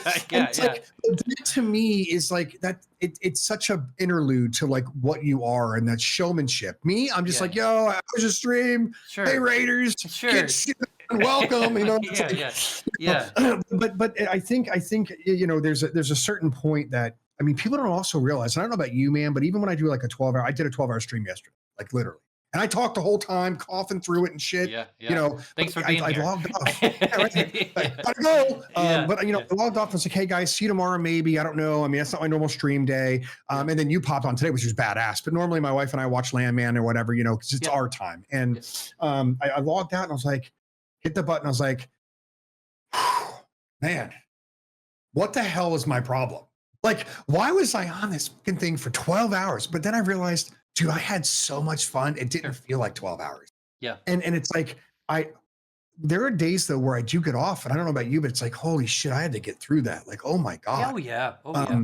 Yeah. Dude, but there's times now, man, where I'll be honest, like I owe nobody anything. It's $5. You want to bitch about me not streaming? Here's $5 fucking. You know what I mean? I used to think I owed somebody. And so like I would get offline, and I got to a point probably in mid 25, dude. It was summer. I was like, I had a bad stream, and I was like, you know what, guys, I'm gonna log off, man. I'm not feeling it today. I really appreciate you guys. I'll probably see you tomorrow, but like, I don't know. And then literally hit stop, and I felt zero guilt.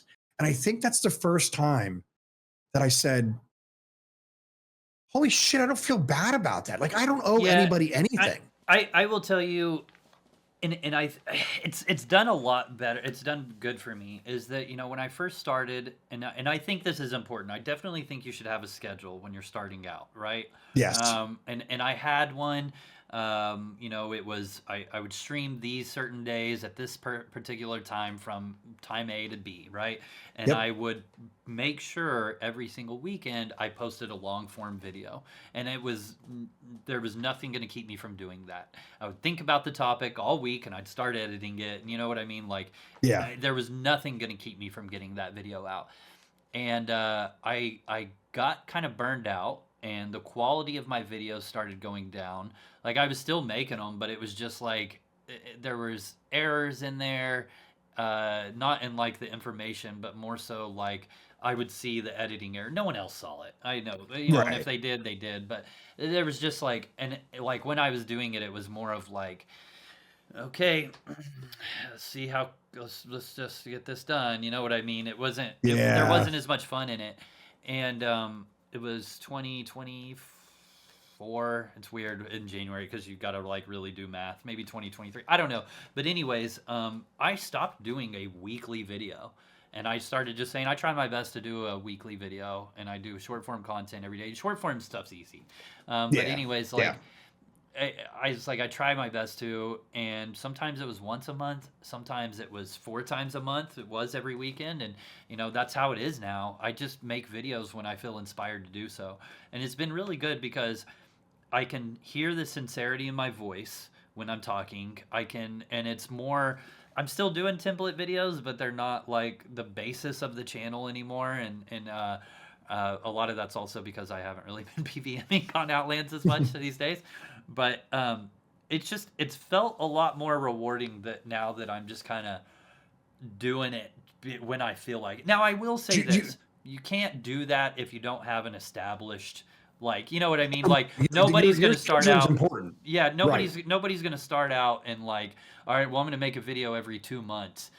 And it's not, you're not going to get any traction from those videos at all. You know what I mean? I mean, I put my time in. But do you find what you've done now? Let me ask you this. Do you find what you've done now, well, I should say where you're at now in your content creation is more of an art form, and that's why you find it fun again? Because I believe when you take a hobby into a job, that hobby's a job's not fun, dude. Yes, 100%. So to prove exactly what you're saying, so when I was 21, I got real into fitness, very into fitness, like gym, 2 hours a day, 3 hours a day. You know, anything I'm watching is fitness related. I'm learning about it, all that stuff. Ended up even saying I was going to move to Colorado and become a personal trainer, started to get my NASM certification, ran into a friend at a bar, and he's like, we're hiring a personal trainer, come interview. And I was like, all right, cool. And I got the job, and so I stayed here in Oklahoma and got the certification and did all that. Also, it did a lot in that career for me. Right. At the same time, that last year or two of me being in fitness, it burned me out. And then I went into like supplement sales and stuff like that. And it just, I saw another side of the industry that I hated. Corporate And side. yeah, and Yeah. it made it to where it was so awkward because like my last part of being in that industry, I got out of shape because I spent all day talking to people about it, and I had been for the 15 years, you know what I mean? And I Yeah. hated it, every bit of it. And Yeah. now, I mean, I still I got a whole gym room over there that I use off and on. Sometimes it's more than others. Right now, I'm really excited. I've ran a mile a day for the past month. Super exciting. That's nowhere near in comparison to what I used to do, but you know, it comes and it goes. But my whole Yeah. point is, yes, it took a very big passion of mine and it turned it into something that was forced. And people have their own ideas, and you can't always change people's ideas. And Yeah. you know, especially fitness is like arguing politics, man. It's but you know, but yes, 100%. At the beginning, I treated this exactly like a job, Yeah. and I still do to a degree, but not as it's. I, I'm definitely putting in the hours for it. That's fine. Yeah. Oh But yeah. used to it was I was getting overtime every week, and I loved it at the beginning, and then I started to resent a little bit of it. It caused problems, you know, in other places of my Yeah. life, Yep. and you know, I had to learn from that. And Yeah. yes, now it's more of, hey, this is going to be fun. I'm going to do this, and I'm seeing a lot more success from that actually.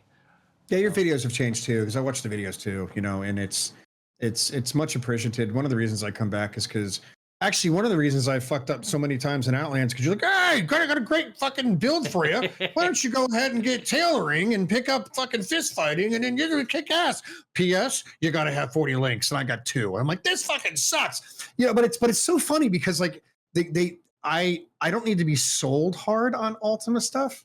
Like it's like, oh shit, I'll try that. You know what I mean? And it's like most other things, like, oh, you got to buy this. Tell me about it. How long sure. have you trusted it? Like, but it's like Outlands, like, fuck it, man. I'll be a bow guy. Not tomorrow to be this guy. And it's like I changed my build 5 times within the first few days, and I loved the building of it. I Yep. realized what I enjoy about Outlands, and mostly actually Ultimate, is the character creation, the journey of getting to the hard part. And well, then when the rubber meets the road, fuck it, I'll try something different, right? Yeah. But it's the journey that I love, It, bro. Like the building yes. up of it, the crescendo, and just Mhm. you come out and you're starting to feel. And there's really, I try to tell people, That's why everybody loves server launches. oh fuck, dude, 100%. That's why I like new servers, because you're trailblazing in an essence, right? But Yeah. but for me, honest to God, man, sitting back and looking at this last journey that I did 0 to hero, I felt no remorse giving stuff away until the next day. And I was like, holy shit, I have to do this. There's no like characters on any of my accounts. Yeah. And then I did it. And there was energy and people wanted to see me. Like, and it's funny, like you say, and I don't think there's really a genuine consensus here, but like just human nature. It's like, I think more people tuned in to see if I'd fail. Yeah. Right. Oh, like yeah. Well, it's sure. it's this thing, man. I'm like, fuck you, I'm gonna go harder. You know what I Yeah. mean? And I did, Yeah. and I got 1 linked and 2 links, and you know, people helped a little bit. They gave me discounts. It wasn't really self-found, but it was Yeah. like a discounted helpfulness, because I didn't want people just to give me stuff, right? Yeah. And it worked. And dude, I made $1 million, and I did this, and I made another $1 million, and I was like, oh my God, like I see how these people can exist on Outlands and not feel shitty or broke. So that was my narrative, right? And so then I said, oh, you know, I'll try this. And then nothing was macroed. Nothing was scripted my first up to like level 10 command. Nothing. I did Wow. everything by click, which drives most people crazy because I'm clicking and doing whatnot. But like, dude, I have a newfound appreciation for Outlands as a whole. And, you know, it was funny because I had a PVM expansive like feel because everyone was farming, was it torches this time around or some shit? So there wasn't the scepters, yeah. Scepters. There wasn't a ton of people that were out killing people, right? There's Yeah, no yeah. PKs really. Yeah. So I had free And will if to they kind did of like PK, evolve. they've got like 100 people chasing them. Right. And so for me, dude, at the end of the day, I'll say this, and it's like if anybody just comes across the podcast, dude, to kind of figure you out, or fucking dude, and they make it to the end of this, which hopefully I do, I would say if you love UO, you've got to love Outlands. It's this, Yeah. and you'll understand why when you get in there, and you just got to try it. I sucked in 4 people during my 0 to hero, and they come into my chat still in another game and tell me their updates and how excited they are. That's cool. Yeah. I impacted somebody. I didn't do fucking Pwn Star, but like I got people in there. You know what I mean? Sure. And they still, they see you, they see. And by the way, we missed somebody, and I cannot believe we missed mentioning him, Job. Yeah, Job was in Vegas. Him and Alex Meister. And, what God, dude, Job's what wild. a fucking dude, bro. Anyway, so he came into my head when we were naming people. But dude, I would say those guys know how to party, dude. I'm gonna tell you that right now. Really? Yeah. Well, I can't do Whiskey Saturdays because I end up buying people video games. And I mean, not just 3, probably like 10 people. My wife's like, why is there $1,000 bill on the credit card? I'm like, I don't fucking know. But no, man, look, at the end of the day, I would say this. I mean, yes, it's about getting to know me, and it's about, you furthering the economy of people, right? Like that's what you do on the podcast with the EO community. That's an economy, in my opinion. It may not be money, but it's people, it's value. So I appreciate you having me on and stuff. I really suck at a lot of things, and the thing that I am good at is making people excited about something, right? Like I've learned that. I've have this way that I see it at work. I can get people to buy into shit they don't want to do. I can see through video games that you like this. I got 19 people to buy Hightail because I was having fun, right? And one of the things that I would love to learn how to do is I want to dedicate like your Whiskey Saturdays. I want to dedicate one day to Outlands because I really do love Outlands. Yeah. And I'm trying to find out a way to keep me engaged weekly. And I'm like, of all people, you've done it. What could be advice for somebody like myself, or just in general, to keep the flame alive in Outlands? Like, what do you do? Like every day, you do every day almost, right? I see you log in all the time. You may not be streaming it, but what brings you in? Like, is it because you're doing the arenas and you're learning that? Is that because, like me, I want to do factions, but I swear to God, if I don't see a red, I'm not going to run, and some guy fucks me up. That's the reason I quit the last time. Was I was in at the bank waiting for the 7 o'clock fucking lag spike, and all of a sudden I'm dead. I'm like, what the fuck's going on? I was like, oh my God, I'm still in factions.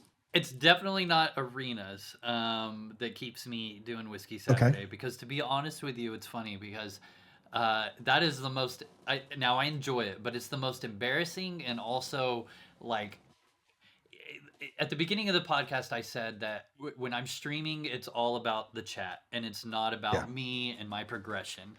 At the same time, though, arenas is their set times for them, right? So it's not like that, I got my ass kicked on Saturday night and I'll make it up tomorrow or anything like that. You know what I mean? It's like, I just got my ass kicked and that's it.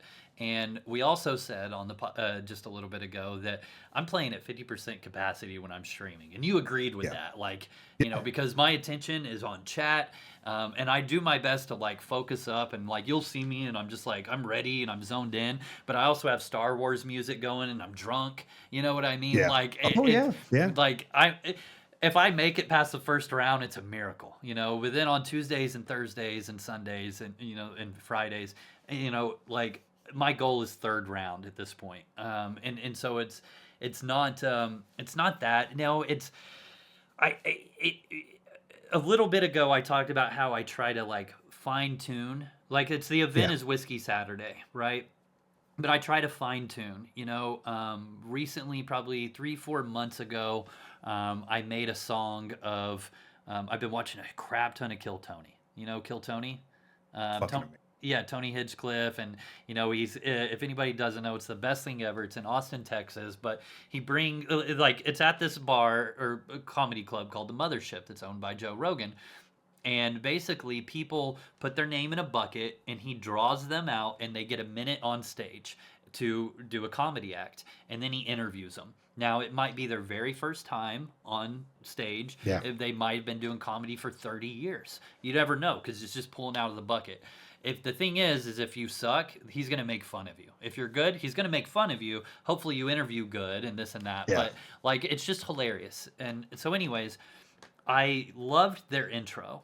Coming to you live from Austin, Texas at the Comedy Mothership. This is Red Band, and I'm proud to introduce you, Tony Hinchcliffe with Kill Tony. You know, I said it Yeah. wrong, but that's what he does. And so I Yeah. did this very same like opening thing, but I did it as coming to you live from Oklahoma City in Pone Holla. This is Richard Garriott bringing to you live Pone Star Gaming, and it's like got the whole like Yeah. Kill Bill soundtrack and all that, and it's just like in my head it was exactly that opening, and that is like super small. It's literally 45 seconds, 2 minutes of the stream.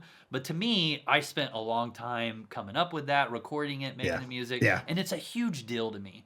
And so I showed my girlfriend that just last weekend. I was like, look at this. This is what I've been doing for the entry. And she's just like, cool. You know, but it's like to me, I'm just like, I think it's the best thing ever. You know what I mean? Yeah. And she supports everything I do. You the Black Room and everything. But Yeah. you know, it's stuff like that where I tweak everything. And in my head, Whiskey Saturday is more of a show. It's a show. Every bit of it is a show. I used to do costume karaoke, where I would put on. I think my number one clip, I think, on my Twitch is it's so terrible, but I'm in a Spider-Man outfit with a Viking helmet and I'm singing Creed, Can You Take Me Higher? Oh God. It's terrible and it's also embarrassing, but it was part of the stream that I made a regular thing, Yeah. and that is what has kept me doing Whiskey Saturdays more than anything. Like that is the podcast is my favorite piece of content that I do, and tied with Whiskey Saturday. Everything else is there and it's fun. Right. But those are my two favorite things. So I gotta find a hook, man. Like, say, I mean, there's nothing worse than being competitive. Like, I watch, like, if Saturdays if I'm streaming, I try to get off before you get on. Not for competition. It's just out of respect, right? Like, they're grandfathered in your Saturday nights. You know what I mean? And not only that, I'm usually drunk by the time I raid you. So what the fuck? There's only room for one drunk guy, and I'm already fucking tired.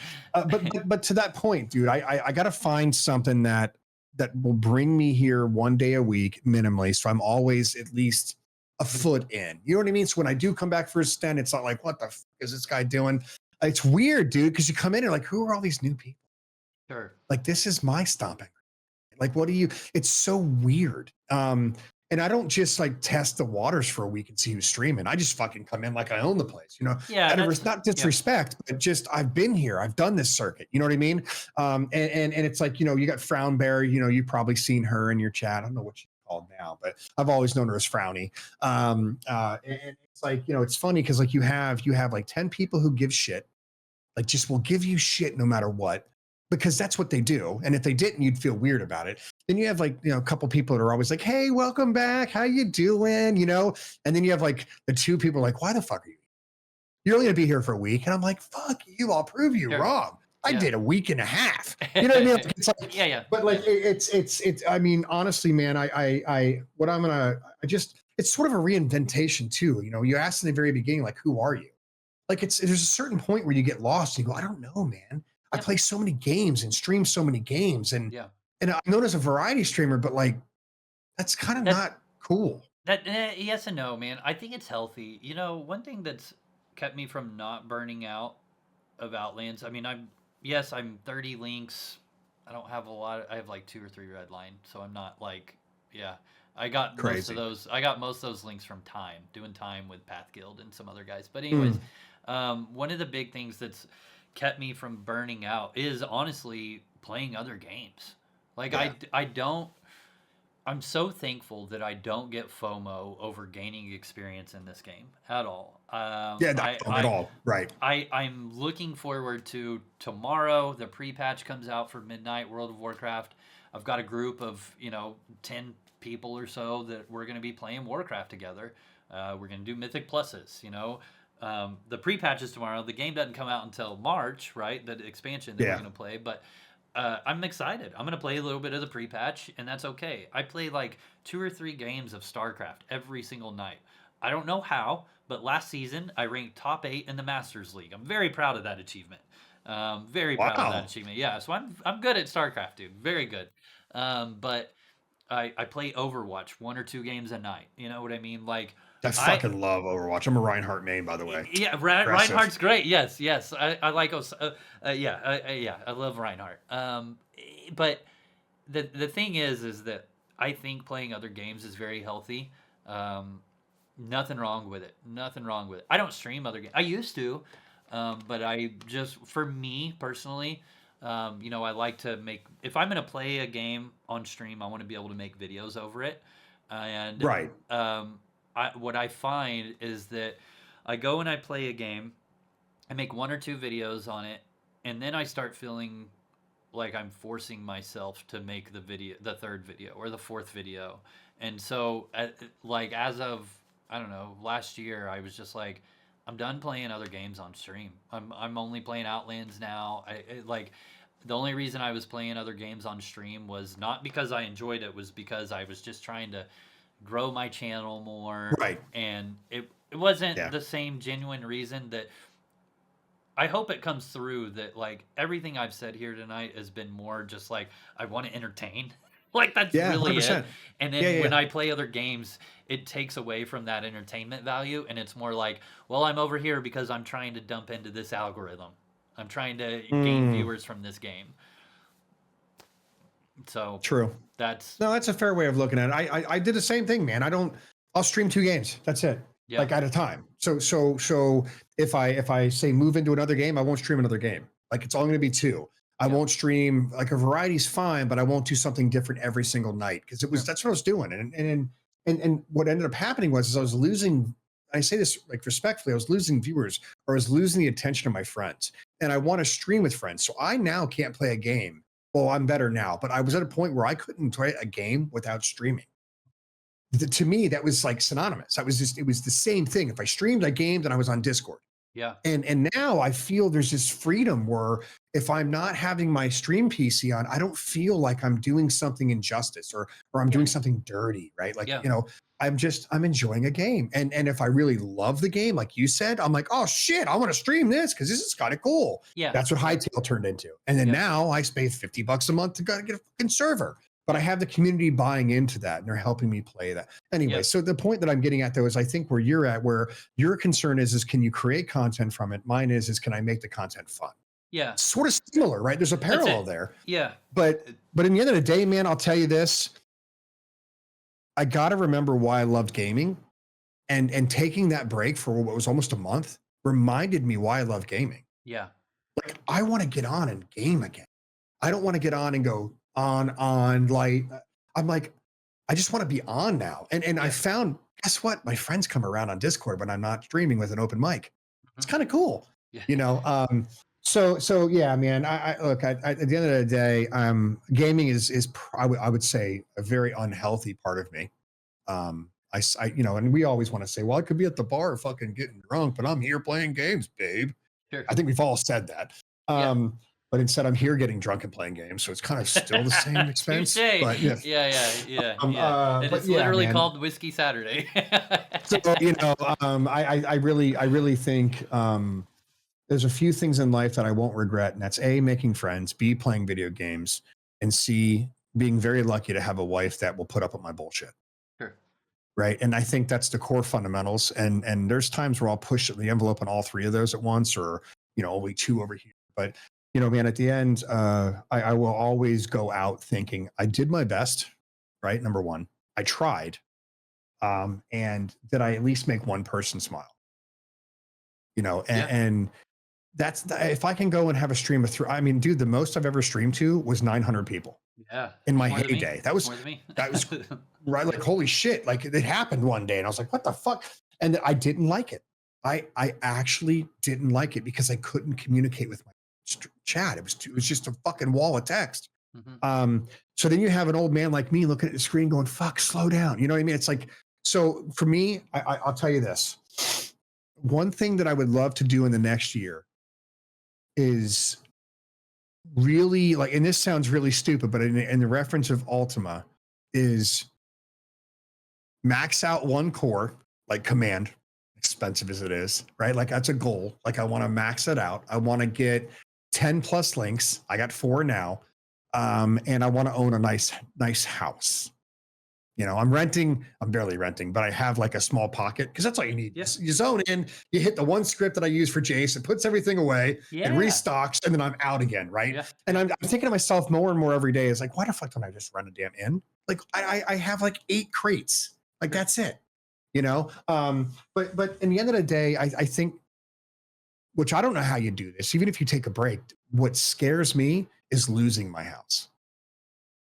Because no one doesn't give a shit. You have a death in the family. It doesn't matter. You didn't log in and do your thing, dude. Right? Yeah, like that to me scares the shit out of me. And bro, we played Overdrive. I don't know if you remember that one. Overdrive was like a derivative of Unchained, kind of. The Sphere on Forever. Yeah, yeah. That's still on. And Dorian still goes and checks out his castle once a month. Like we're all gonna fucking go back there. Sure. But for Dorian, it's just the thing that he does, and that's admirable. Like he has his Unchained one, he still goes there. I don't have that in me because when I turn it off, it's like it's fucking off. And I'll text Dorian like every other month, hey, did you do your house? He's like, oh yeah, we're good. And I'm like, okay, great. You know what I mean? Beltane let his boathouse fall down. I was like, you motherfucker. No. Yeah. Dude, that's when you're like, I'm gonna be gone, dude. Kind of watch my house. You can come in and open the door. He just got busy. He hadn't played in a while, you know. I mean, it is. It happens, man. Yeah. You know, it does. So, you know, I don't know, man. When I just with the new changes coming up in life, I'm obviously gonna have to do a different schedule. With operations, I'm up at 4:30 in the morning. Sales don't do that shit. They're up at like 9. Yeah. So like I have to learn how to change my life because my mornings were extended. Now my evenings might be. So I'm gonna have to like 26. I've got to really think about like I want to stream for a solid 2-3 days max. And I do D&D on Sundays, right? So I don't stream D&D often.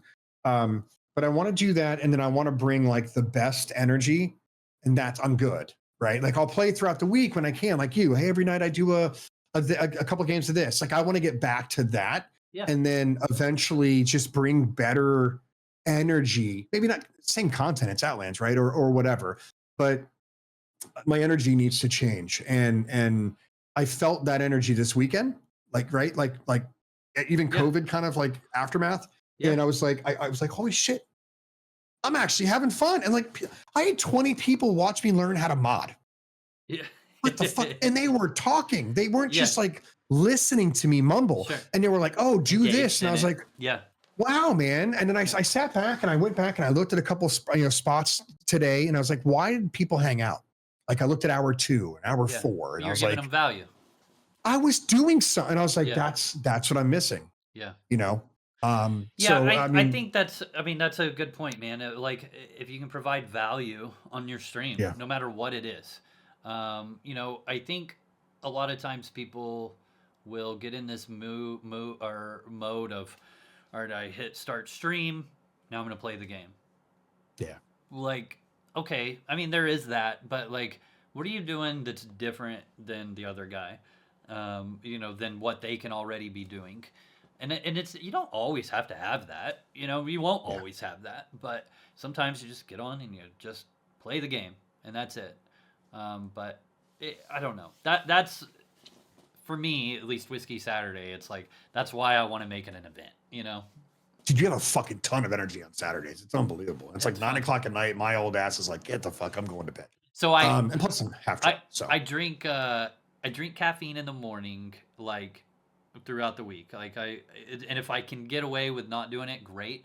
I used to do like 1.2 grams of caffeine every day. Now I do 120 milligrams of caffeine in the morning, and that's it. But I do 2 pots of coffee, 2 pots of coffee, and I do 2 monsters. Yeah, that's a shit ton. Yeah, that's probably, that's like a lot, like 1.5 grams probably. Yeah. Anyways, but then on Saturdays, I don't drink any caffeine. I wake up Saturday morning and I just power through the day. No caffeine.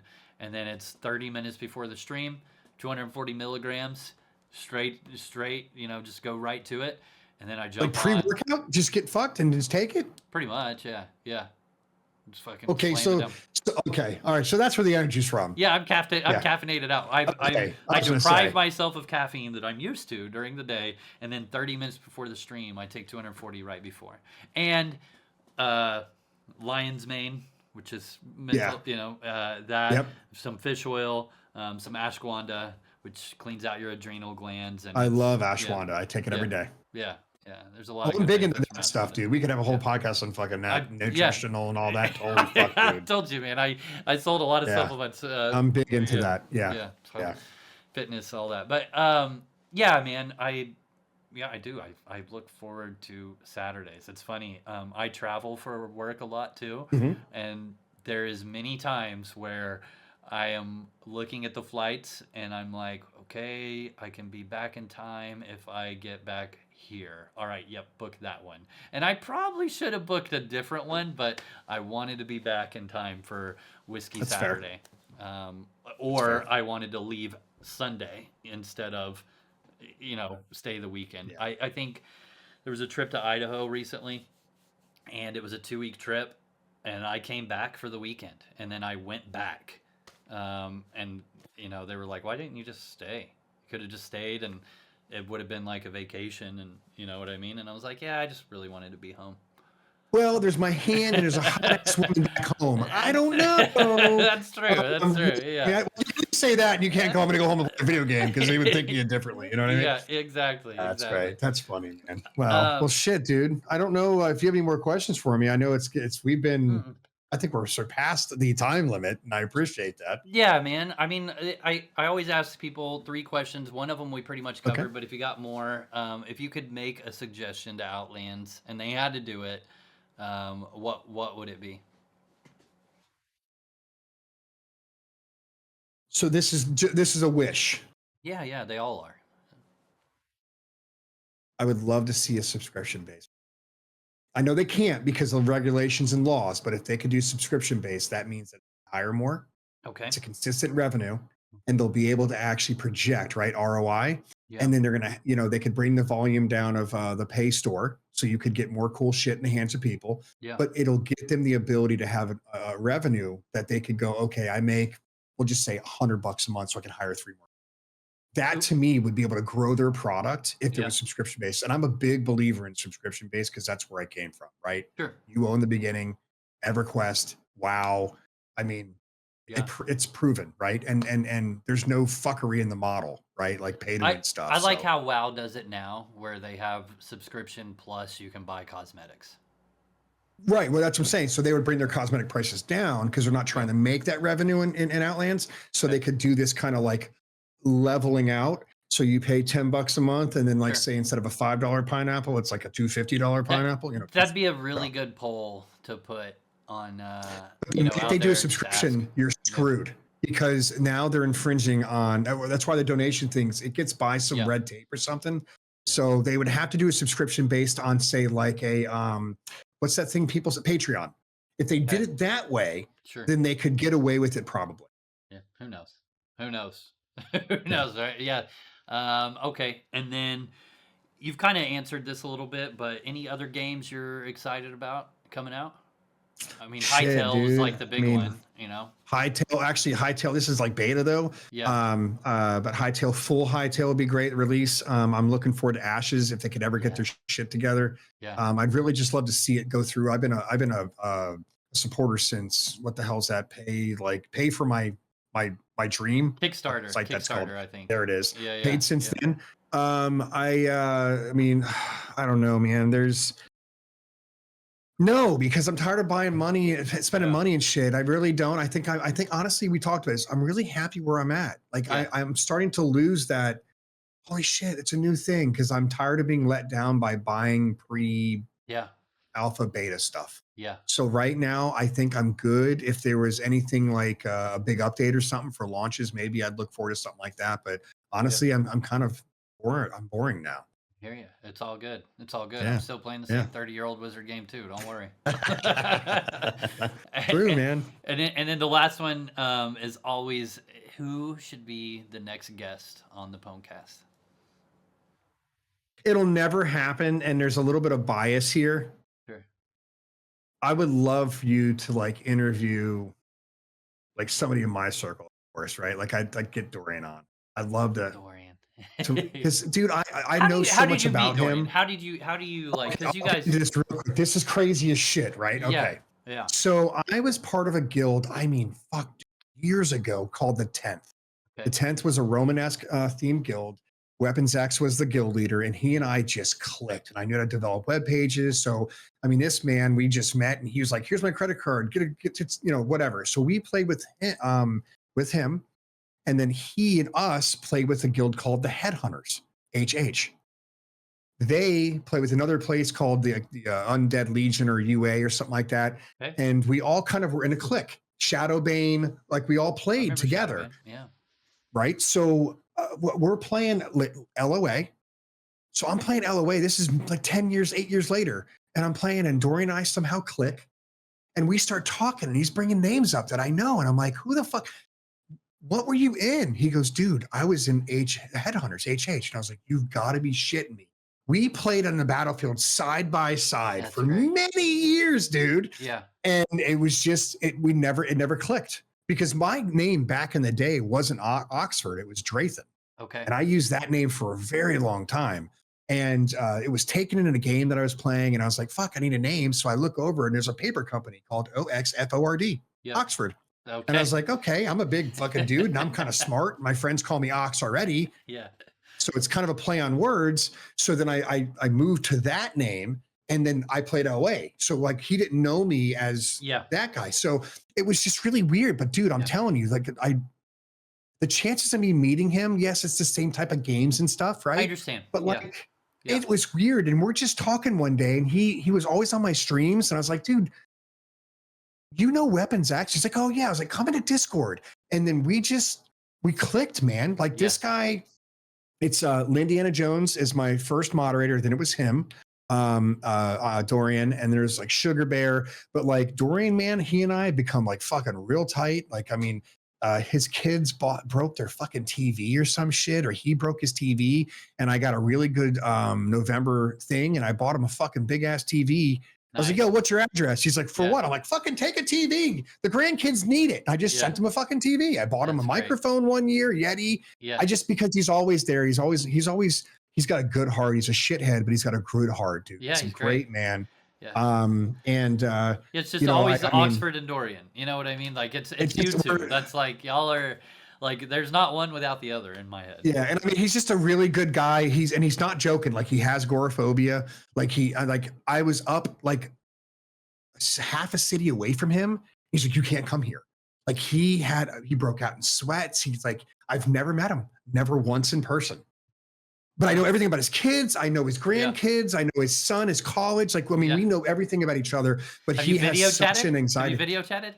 I've seen pictures of him. Okay. Yeah. Like what he looks like, right? And we talk on the phone all the time. Not all the time, but we talk on the phone. And he's just it's funny because he's this gruff kind of dude. Sure. Dude, he's the sweetest dude in the world. And he's just such a great-hearted man. He asks about my kids. Yeah. I have like I said, I have like 15 core people in my community. But I mean, just who you asked. So it's like, Dorian. So I'd say Dorian would bring amazing content because he has like a thing like you and I. He's been playing the same games. He's seen sort of the same things, and he's so eclectic. Because I'm biased as well, right? But I'll be honest, in the community, like if I was to really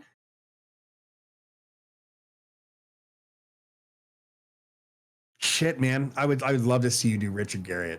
Yeah, if ever possible. That'd be cool. I've reached out to him. It's funny because Mustache did him. I've reached out to Are you shitting me? Yeah, Mustache did Richard Garriott and Starlong. Starlong also did with Zurek. Star's awesome. Yeah. So it was funny because I reached out to. Well, first off, let me rewind. My very first I finally made a Twitter because Mustache told me to. I posted a UO still kicking in 2020 or something like that video. Yeah. And I just tagged Richard Garriott and he reshared it. It was like the coolest thing ever. And I can remember like seeing that and I screenshotted it and sent it to like 100 of my friends and they were like, what is this? And I was like, don't worry, it just is really cool. And then like he would comment on certain things on my Twitch for a while and like them and stuff. And then anyways, I emailed him and I said, hey, I want to get you on the podcast. And he responded and copied somebody, some girl, I can't remember, and was like, hey, this is whatever her name is. she does my schedule for the Explorers Club. She'll set us up for a date for it. And I was like, oh my God. And I was super excited, right? And then just never any responses back. Ever. Like, ever. It's been over, over a year now. Try again. And I have been. And then it turned into like every single month, I'm like emailing him after, you know, not hearing anything. And then he is like, yeah, sure, send me some more information on it. I'd love to. And then so I sent him more, you know, I sent him my channel. Like, it was weird because it was like in the email, he didn't know who I was, but he had been it was a weird thing. And I've messaged him on Twitter. Yeah. You know what I mean? And I'm just like, okay, cool. So hopefully one day, but at the same time, I'm kind of past the I've been begging him for it stage. Yeah. And you know, it's like, too, bro. He had a lot people don't realize he had a lot to do with Ultima. Yeah, and you know, he just wasn't the front man. And it's kind of crazy where, you know, people forget who he is. And you know, I think that's a cool ask. Yeah. I didn't even think about Star, right? Because no one really, he's like Ringo. No offense, Star. I love it. Yeah, he's Lord Blackthorn. I get it. Yeah. You know, but yeah, no, I'll stick with my first thing. I'd love to see you have fucking an hour and a half or something with Dorian, just to pick his brain, just so people can see why I appreciate Dorian. He's that get off my lawn kind of guy. But he's great. You know, because he streams too. He supports. Yeah. So you know, yeah.